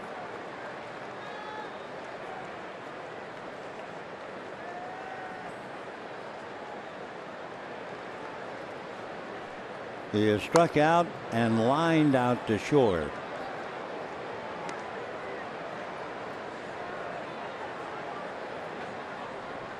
On deck, the leadoff man, Mookie Betts. Foul ball, 0-2. Jesse is 6'2" and about maybe 160 pounds. I mean, he is one long, lean hombre. Originally drafted in the 42nd round by the Rangers. Fastball takes care of right. 2 out. And Mookie Betts coming up. Mookie singled in the first inning, and then in the third decided to hit him out. Line drive into the first row over the wall. They picked up 2 in a hurry, and they're leading 4-0. Mookie 2 for 3, reached on the error by Seager, so he's been aboard all 3 times.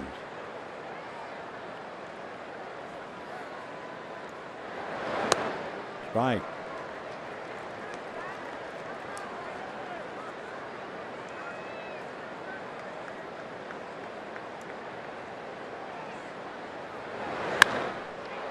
That's going to be hit to right field, very playable. So the Sox go quickly, and at the end of 6.5, lead the Dodgers 4-0.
Bryce Brent stays in the game in left field, and we go to the bottom of the 7th inning. Turner, Reddick, and Gonzalez against the mastery so far of Stephen Wright. Justin Turner has the only hit. That was a clean double to right field in the first inning. Outside of that, Wright has struck out 6. He has not walked, only 1. He walked Peterson. So those are the only 2 Dodger base runners tonight. Ball one.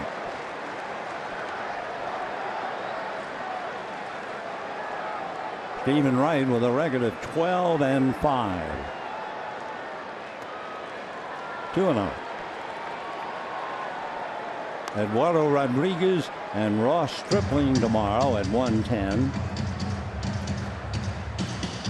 Sunday at 4:10, David Price.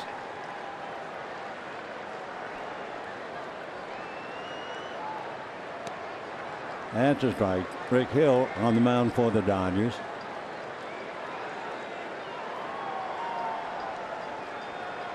Two and one. 3-1.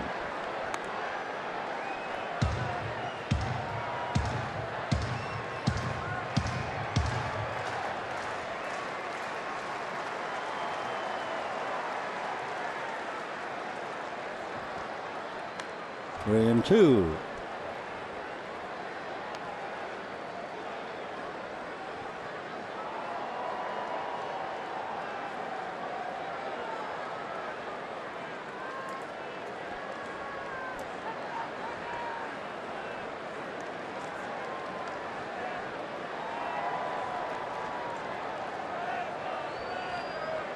A knuckleball got him on a check swing.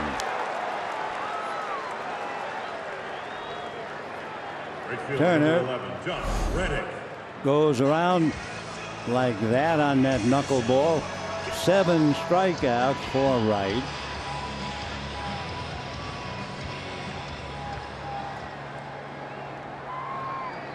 You can see the amazing thing. It looks like you'd have to shot put it to throw it 60 feet or so without any spin at all. We mentioned gloves a little while ago. Wright moved around a lot, so he brings his own glove. I don't know whether Leon has a knuckleball glove of his own. The glove that Wright prefers is called the Steve Sparks model. Sparks pitched 95 through 2004. He broadcast radio for the Kansas City Royals. They made one for Sparks. It's the one that they use for Wright, and it's the same glove that R.A. Dickey uses. Jared Saltalamacchia would use a Victor Martinez glove. That was like a modified first baseman's glove. It's so important to be able to handle a knuckleball. Reddick breaking his bat. 2 out. And the Red Sox win 1-2-3. 1 out here in the bottom half. And it's 4-0 Dodgers. Reddick is fly to center, struck out. 2-2. Wright, interestingly enough, asking the catcher to go over the signals. Well, you figure knuckleball. It'd be a high percentage no matter what he puts down if you say knuckleball, but that was pretty obvious, wiggling 4 fingers.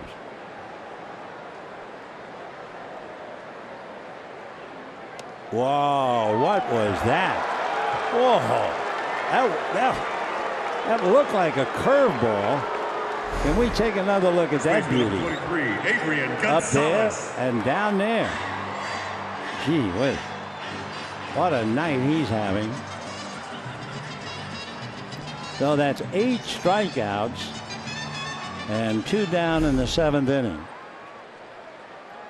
Reddick, eyes wide open. He couldn't believe that pitch.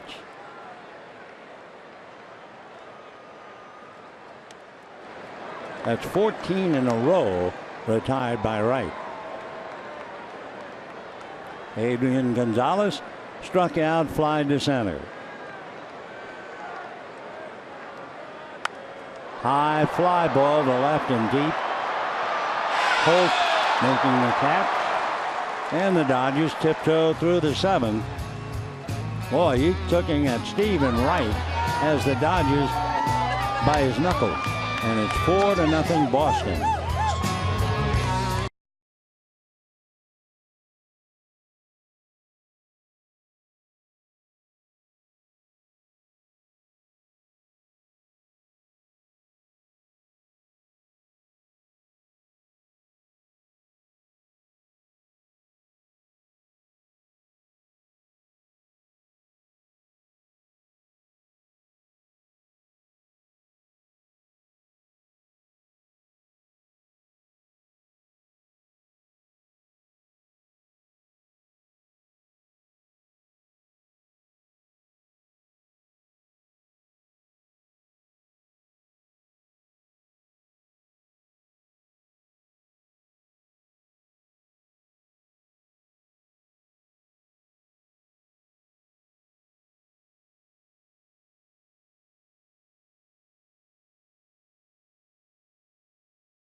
For the Dodgers, quite a bit. Red Sox here, 1:10 tomorrow, 4:10 on Sunday, and then 2 7:00 games and a noon game with the Phillies. There'll be a day off, and then the Pirates, and then the long homestand will come to an end. This seems like a very long game as far as the Dodgers are concerned, but certainly only 2 hours old, and we're in the 8th inning. They have been completely mystified by Stephen Wright. That's a strike. Travis Shaw hitting in the second spot for the injured Dustin Pedroia.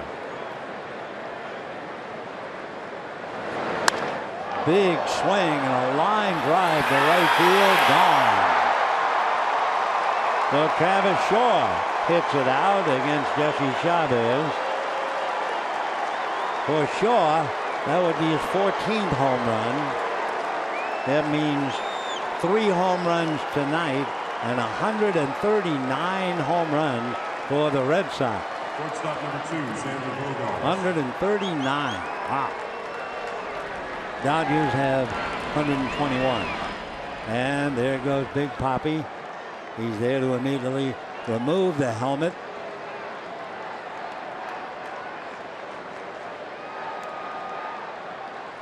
So here's Xavier Bogaerts, ball 1.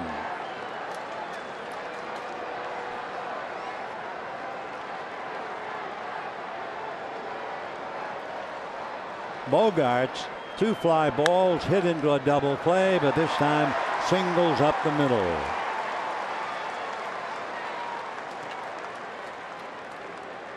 So for the Red Sox, 5 runs, 7 hits. Travis Shaw got into the game only because Pedroia hurt himself on his own foul ball. So Hill had to move to second, and Shaw gets a chance to play and hits a home run.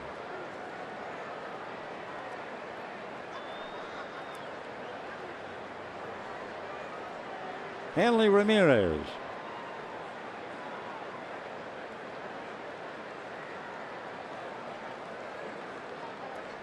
Xander Bogaerts, 2 fly balls, grounded into a double play, singles to center. Ramirez now trying to pick him up. That's a strike.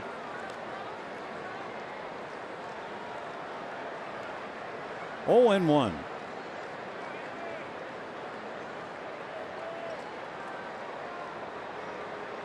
If Hanley was not able to play tonight, if that sprained wrist kept him out, chances are Travis Shaw would have started the game at first base, not David Ortiz. But after taking that fall in Seattle in the ballpark. He plays. Shaw gets a chance when Pedroia goes down and makes the most of it. 5-0 Red Sox. They began the night in third place, 2 games behind Baltimore. Dodgers began the night in second place, 2 games behind the Giants, and the Giants lost 5-1. So the Giants struggling, and the Dodgers are struggling right along with them. Chase Utley and company realizing no matter how badly they play, the Giants continue to stumble ahead of them. 2-2. Giants, by losing tonight, have lost 7 of 11. If the Dodgers lose tonight, they will have won 6 of 11 and remain 2 back without Clayton Kershaw. By the way, I'm talking about the front-running Baltimore team. They beat the White Sox 7-5. So that'll do it for Hanley Ramirez. And the batter now will be Jackie Bradley Jr. Infielder number 25, Jackie Bradley Jr. Dodgers using Kazmir, Fields, and Chavez.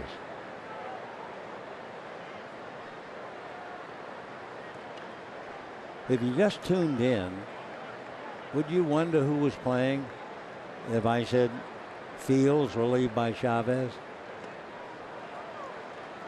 Amazing, huh? 0-1.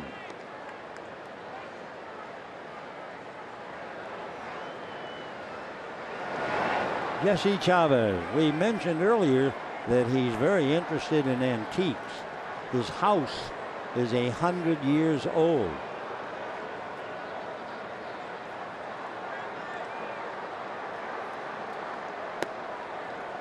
So Jesse into history, antiques.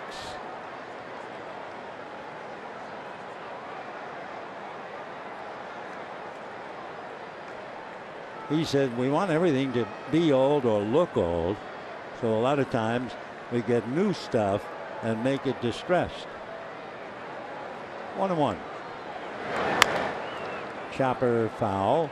1-2.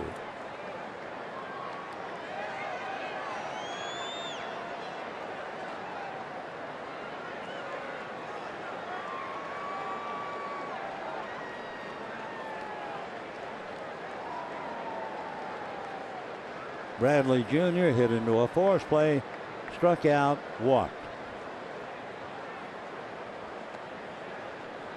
Chavez so much on the skinny side, 6'2". He has to fight to stay at 160. Interesting that his father is 6'3", weighs about 260. 1-2. Fastball, and that's going to be hit into right field for a hit. Reddick comes up with it, not stopping at second as Bogart, Xander into third, and the throw goes all the way through. So Bradley Jr. winds up at second, and with 1 out, second and third, and Aaron Hill coming up.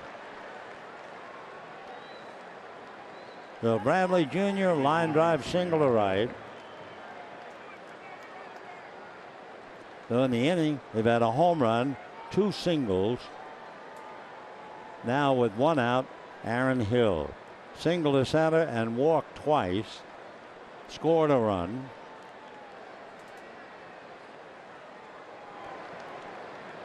Dodger infield has to play up. Ball 1.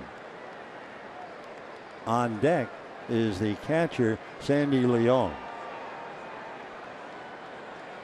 He's had a big hand in the game.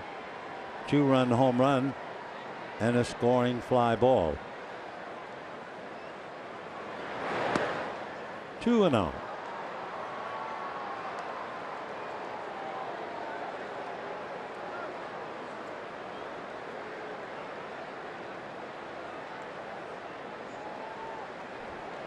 Five runs, 8 hits for Boston. And now with first base open, they've decided, I believe, to put him on, and it'll be ruled an intentional walk. He wouldn't go after the first two, so they'll make it official. So in a moment now, the bases are loaded with one out, and here's Sandy Leon. Had a sac fly ball to pick up Bradley in the second inning. Hit a 2-run home run with Hill aboard. Hit into a double play last time, and J.P. Howell begins to warm up. In the fourth inning, looked like a fastball down almost at the knee, and he was able to turn, hit it in the lower deck. That was the big blow. It was 2-0, and his home run made it 4-0. Now it's 5-0, and he had a chance with the bases loaded.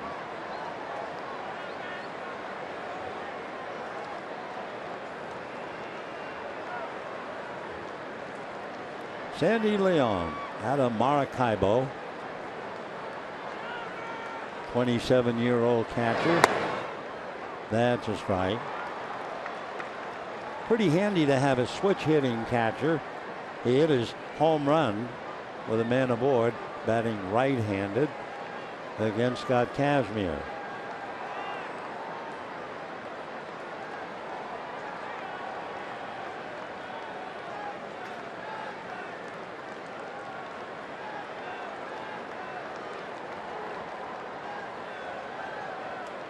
One ball and one strike. 5-0 Red Sox. And a drive to center and deep. Back goes Peterson. It's over his head, off the wall. 1 run will score, and the bases will remain loaded. Boy, that's something. You hit the wall and wind up with a 1 RBI single. A great one-hand catch by Peterson as the ball came off the wall. So Bogart brings it in, and everybody moves up 90 feet. Watch Peterson on that knee-high fastball. He's going to stop, grab it, and throw.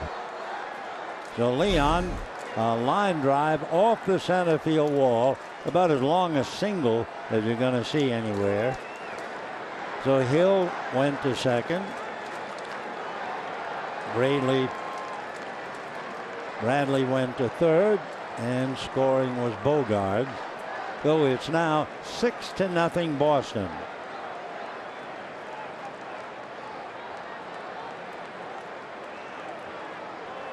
Four RBIs for the catcher Sandy Leon. You can imagine how badly Dave Roberts wins to every game, but he certainly wanted to win one against his old club. Jesse, meanwhile, has been pushed around. 3 singles, a walk, and a home run, and driven to cover. We'll be back.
bobblehead. Tuesday, when the Dodgers face the Phillies, Kendrick bobbleheads will be available to the first 40,000 fans in attendance, courtesy of Farmer John. So for tickets, visit Dodgers.com/promotion. Well, J.P. Howell now is called in. Red Sox 6 runs, 9 hits.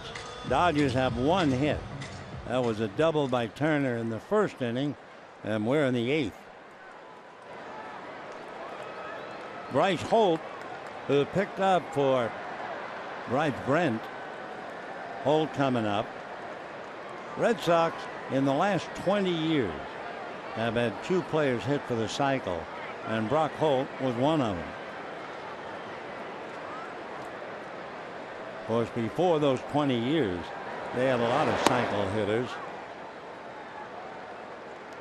Fred Lynn, and then Evans, Yastrzemski, Dorr, Williams, Cronin, and Speaker.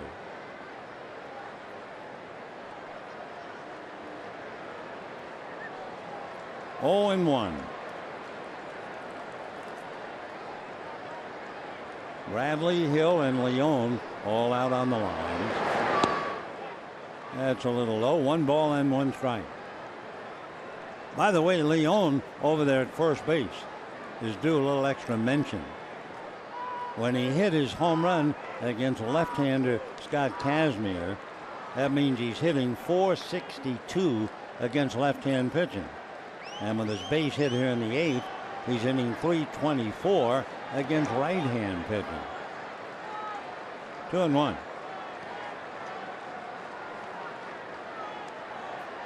Brock Holt, that's a great name. He's Texas. Sounds like somebody in a Western movie.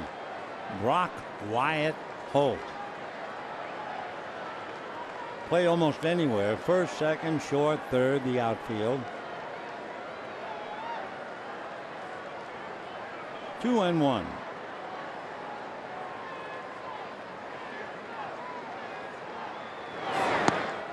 And ball 3. Originally, he was drafted by the Pirates out of Rice University. Came up briefly with the Pirates 4 years ago. Came up 3 years ago to pretty much stay in the Red Sox organization. 3-1.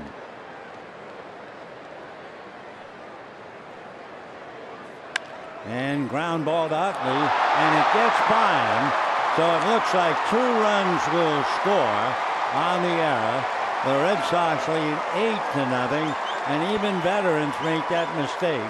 A perfect double play ball, and he was in such a hurry to start it, he came up empty-handed. So Utley draws a big error, and the Red Sox pick up 2 more as if they needed them. Scoring is Bradley Jr. and Hill. So it's a 4-run inning. It is a runaway. Red Sox now lead 8-0. Here's Wright. Still 1 out. Runners at first and third.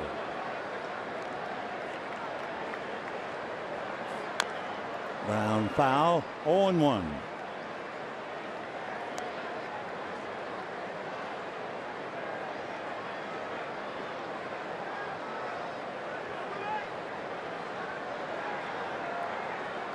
So Holt at first, Leon at third, still 1 out. Wright is the 8th man to come to the plate. Check swing.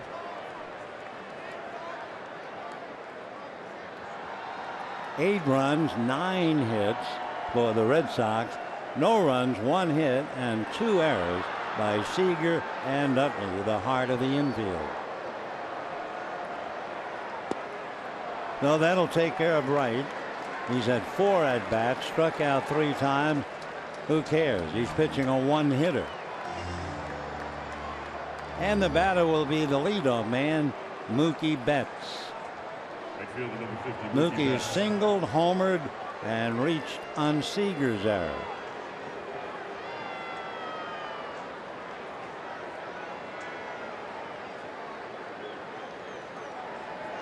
8-0 Red Sox.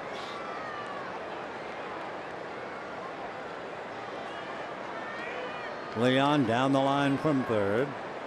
Holt short lead at first. They're not holding him.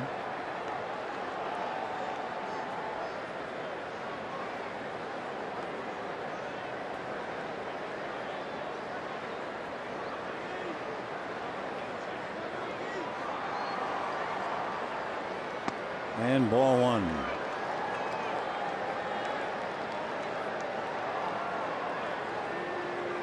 Giants lost, though the Dodgers have a little of the pain go away. They're not going to lose any ground. They'll remain 2 games back. And that's ball 2.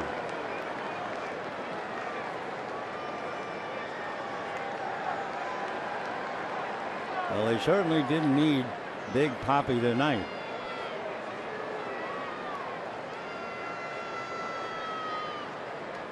Two and 0. And that's going to be hit into right center, would you believe it? And that's going to score 1. So there's still runners at first and third. It is 9-0 Red Sox, and it's a 5-run 8th inning.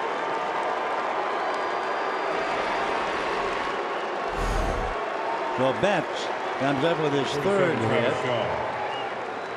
Travis Shaw will be coming in. Leon scoring from third. And Holt going to third.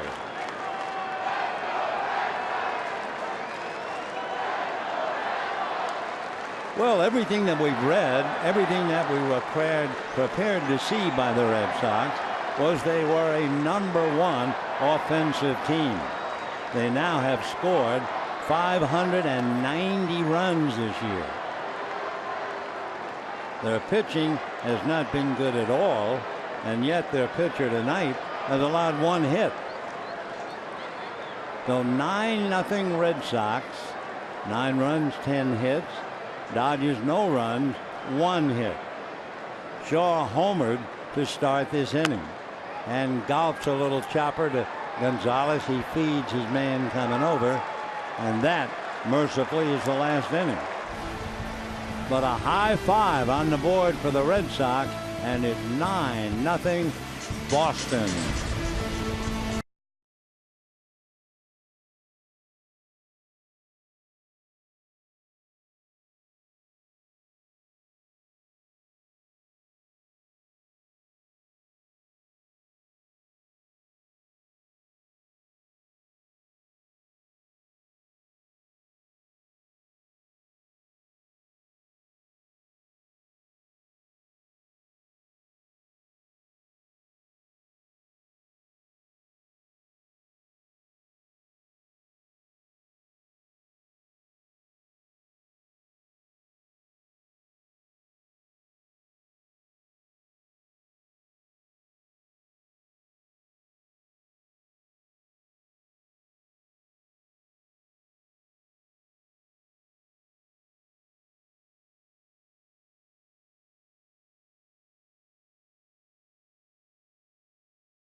Pitches through 7. He's allowed just 1 hit, and getting ready to face Randall, Kendrick, and Peterson. Red Sox now bring in Andrew Benintendi to play center field, and that gets Bradley Jr. out. So Benintendi in center.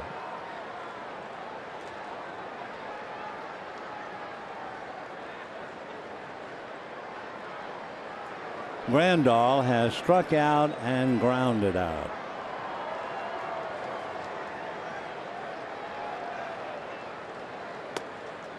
Wright, among other things, so difficult to hit, and he's had great control. He's only walked Peterson. Drops that in there. This year alone, Stephen Wright has thrown at least 110 pitches in 8 of his starts. He had one game, he made 122. Right now, getting close to 100 with a big lead. And that's going to be hit into right field for a base hit.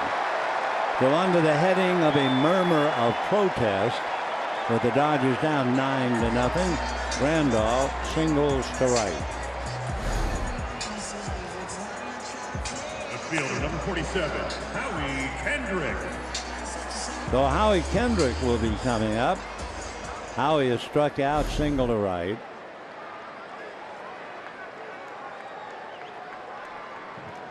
Nine runs, 10 hits for the Red Sox. Had a big 8th inning, scoring 5 to break the game wide open.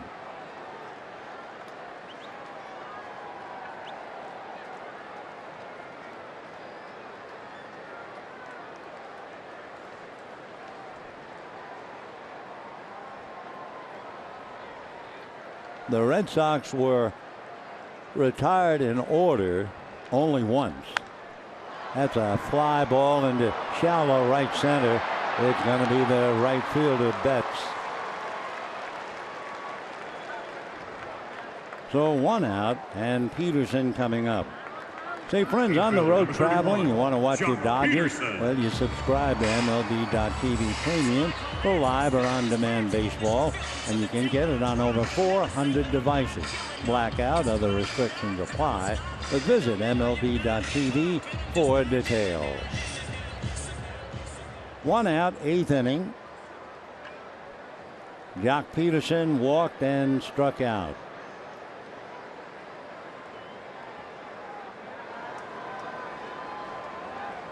Luis Avilan begins to warm up. Peterson, I thought, was being awarded first base.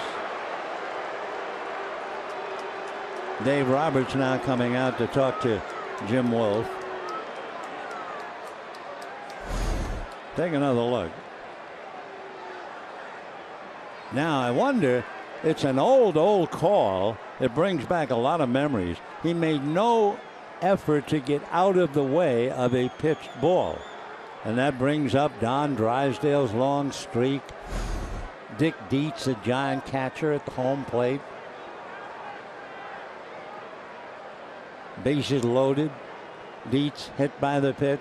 And Harry Wendelstedt, the plate umpire, said, nope, you did not make any effort to get out of the way. And that's the ruling here. Peterson actually bent that right leg to stick it in. But Jim Wolf spotted it and said, no way. Good call. It was a very big call, I should say, in the Giant Dodger game with Dick Dietz. Crowd tonight a sellout, 52,728. High chopper slowly to Hill. They'll get the front man and safe at first. Ball not hit hard enough to get to. Kike Hernandez has been out on deck, and he'll be coming up now to bat for Howell. Hitting for the Dodgers, number 14, Kike Hernandez.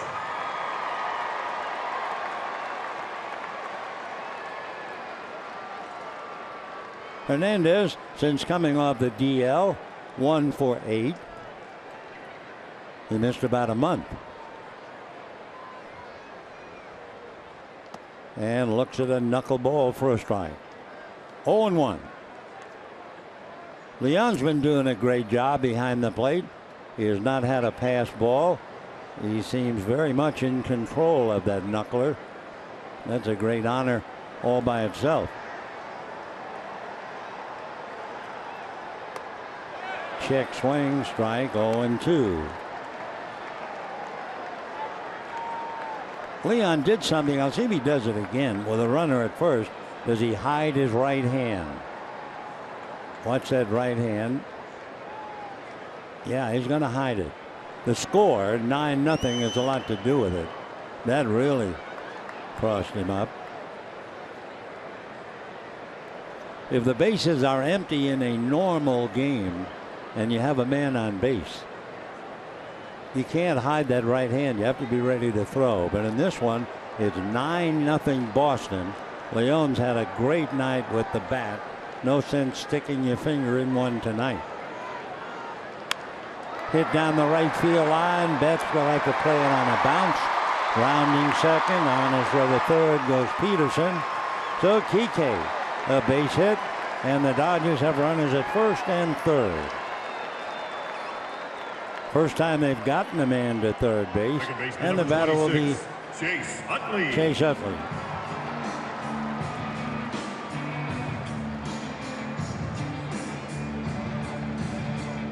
Now it's 106 pitches made by Wright.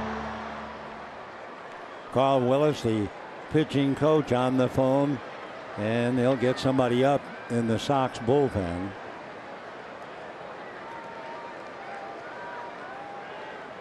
Stephen Wright, 31 years old. He'll be 32 the end of the month. And ball one to Utley. Grandal opened with a single. With one out, Peterson hit into a force play. Kike off the bench for a base hit. Dodgers with a runner at third for the first time, trying to get on the board. Clay Buchholz begins to warm up, and a high pop fly. Bogart's gone out looking at the left fielder Holt, who makes the catch. No runs, 2 hits and 2 left. And at the end of 8, 9-0 Boston.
See a Southern California BMW Center today for exceptional offers. And by Carl's Jr., introducing the Bacon 3-Way Burger only at Carl's Jr. A night honored David Ortiz, and Big Papi, unable to play, all he has done is salute his teammates as they've racked up 9 runs and 10 hits. Chris Taylor takes over at third base. He'll finish up for Turner. Kike Hernandez, who came into the game and got a base hit, stays in the game at second base. The pitcher, Luis Avilan, will go in Utley's spot. And if you happen to be keeping score of this little gem, Taylor would be in Turner's spot.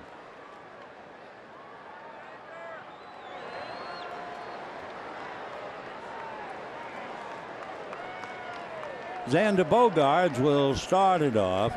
2 fly balls hit into a double play and then singled in that riotous 8th inning when the Red Sox scored 5 to take a 4-0 game and just let it fly away.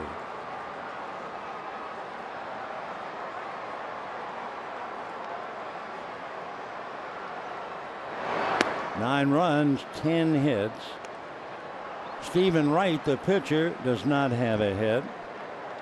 Hanley Ramirez is without a hit.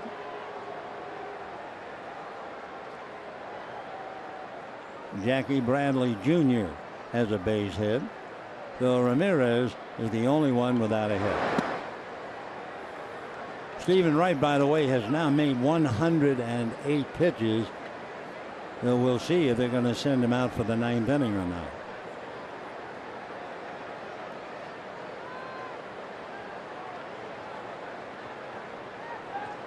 Three and 0 in there. Red Sox are finishing up an 11-game road trip. They arrive here 4 wins, 4 losses, and there's a high note for them tonight. 3 and 1 in there.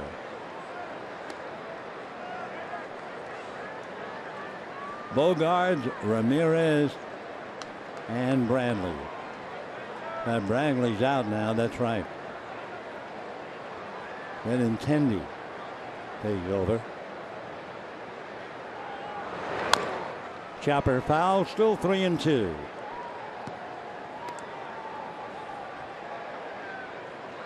Tomorrow at 1:10, Eduardo Rodriguez and Ross Stripling.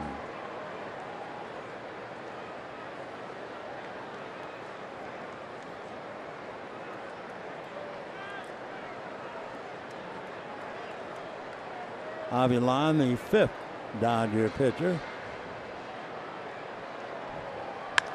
Shot right between his legs, but right at Kike. 1 away.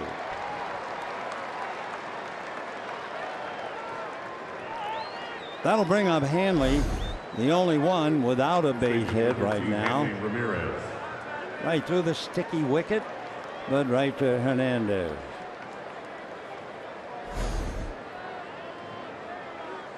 So Andrew Benintendi coming up. Benintendi, who is on deck, is a 1st-round pick. Meanwhile, Hanley Ramirez walked, a couple of ground balls and a strikeout. On the outside, looking in.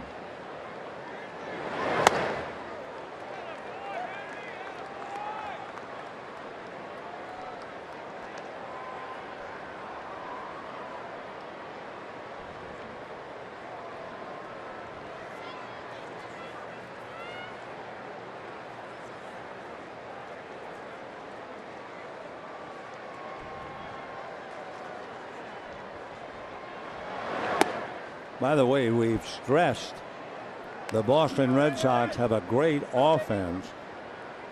This is the 19th time this year they've scored at least 9 runs in a game. So they have quite a collection of very young, very good ball players. Pitching, iffy. 1 and 1.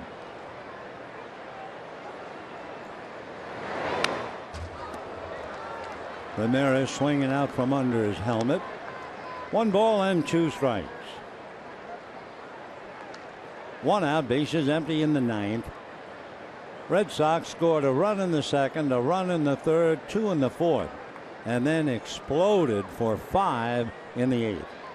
Break the game wide open.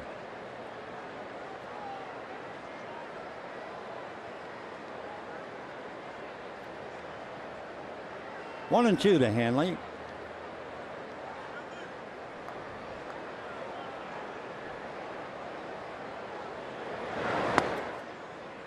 Two and 2. Kazmir will suffer the defeat. Scott gave up 4. Then Fields, Chavez, Howell, and Avilan. And Chavez was really knocked around. 2 balls, 2 strikes.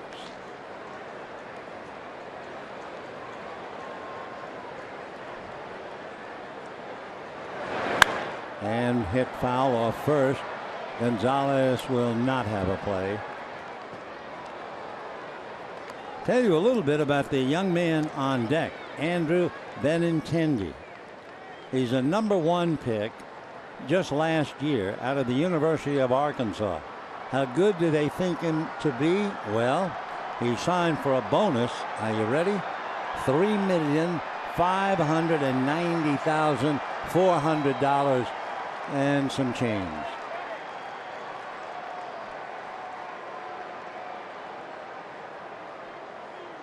So especially they're looking at him not just for the future. He's finishing up in center field tonight. Andrew Benintendi. And down goes Ramirez. So 2 out in the 9th inning. Ramirez going a long 0 for 4, especially when everybody else is having fun. And here's Benintendi.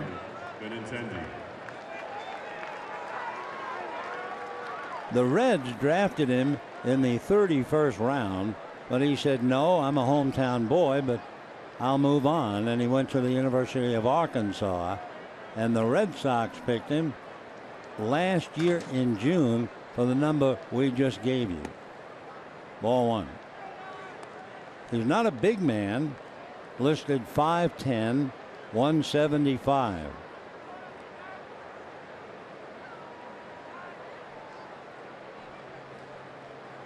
Want to know to Andrew. And ball 2, 2-0. He was the Ohio Hit King in high school. He had a legendary career in high school. He was the college baseball player of the year last year for Arkansas. He was the most prolific award winner in Arkansas history. Andrew Benintendi. Little crack bat, little ground ball. Kike takes care of it. So that'll be that. Bottom of the 9th inning is coming up. The Red Sox 9, the Dodgers nothing, and it looks like Stephen Wright might be going back out after 108 pitches.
Red Sox 9, Dodgers nothing, and the Dodgers will have Corey Seager, followed by Chris Taylor, and then Josh Reddick.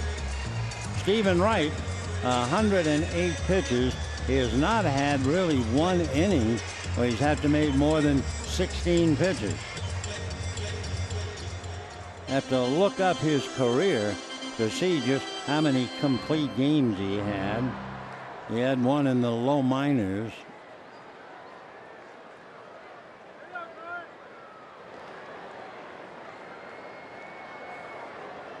So it looks like, should he make it, this will be his first complete game. Ball one. Seager flied to left, grounded out twice, 0 for 3.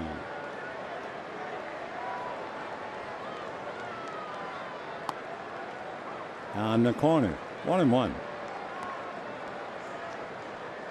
Dodgers had Turner double in the first, Grandal and Hernandez single in the 8th.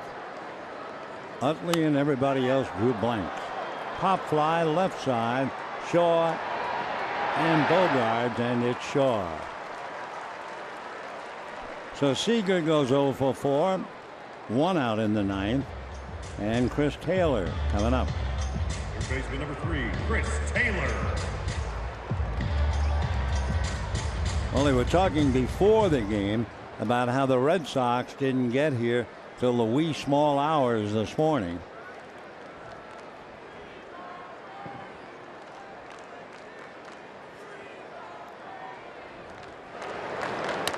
Little fastball it looked like for a strike, 0-1.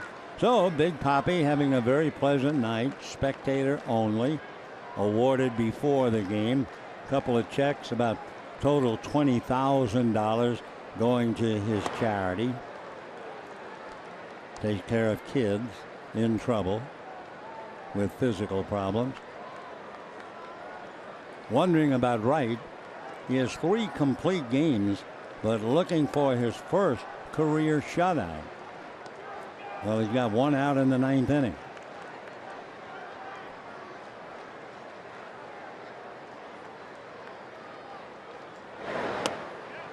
And a strike.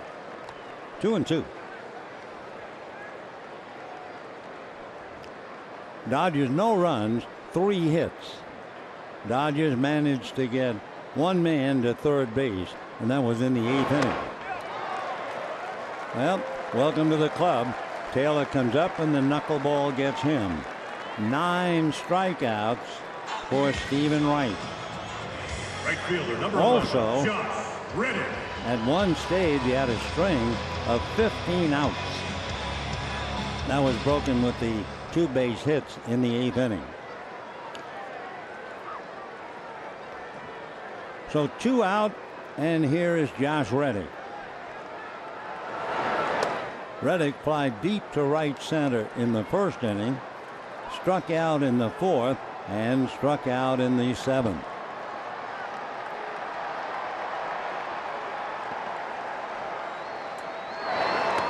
Knuckleball drops in nicely. It's been that way all night. 1 ball and 1 strike.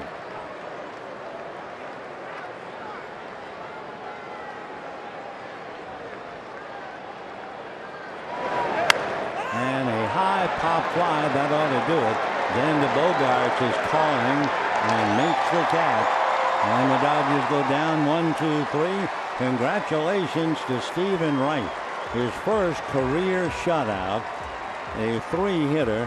He gave his catcher a big hug because Leon did very well. Drove in 4 runs. Wright equaled his career high in strikeouts with 9, and he made 119 pitches.